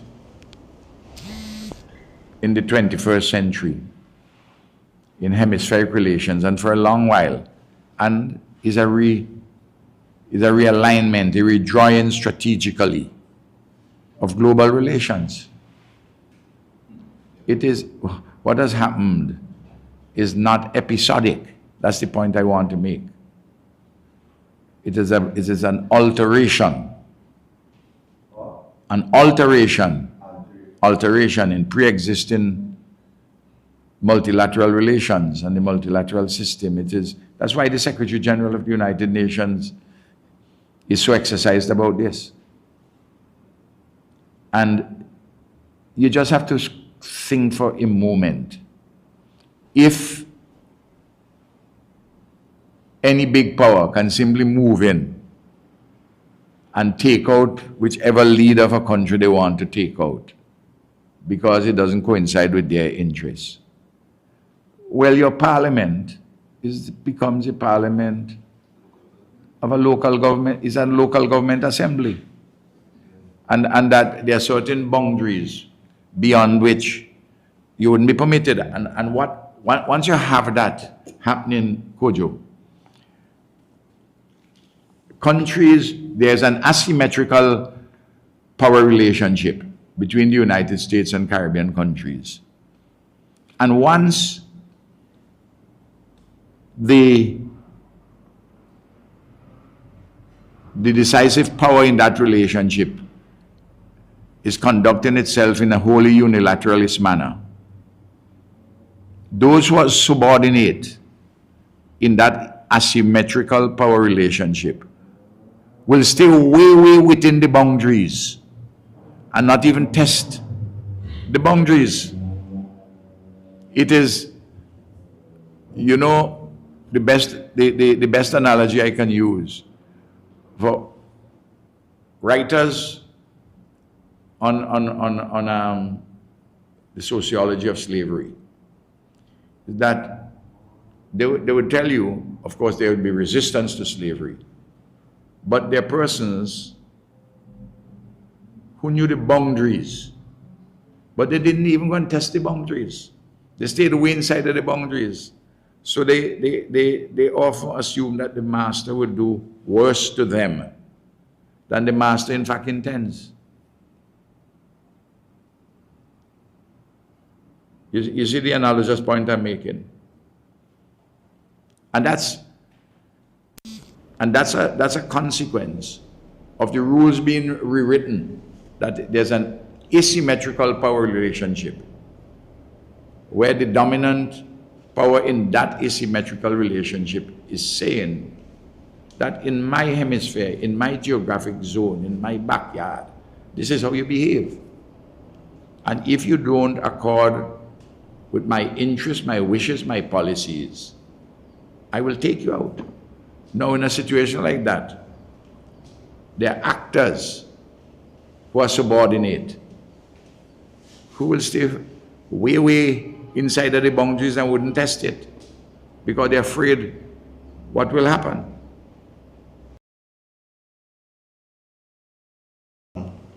This action happened like because it's almost like soon after you leave office?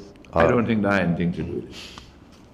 I am St. Vincent and Grenadines and Ralph in this. They're not.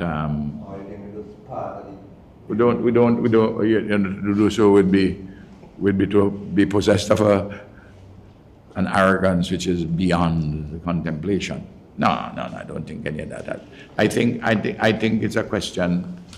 Their internal dynamics. I'm talking about the U.S. authorities. They determined when it was appropriate for them, and didn't consider other things. And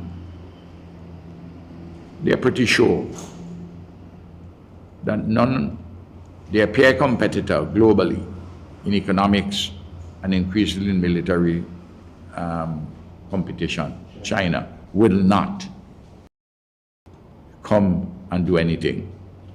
The Chinese had a high-level delegation the day before. Yeah. That's all fine, and that neither with the Russian, but what it does, neither Russia, but what it does, it would make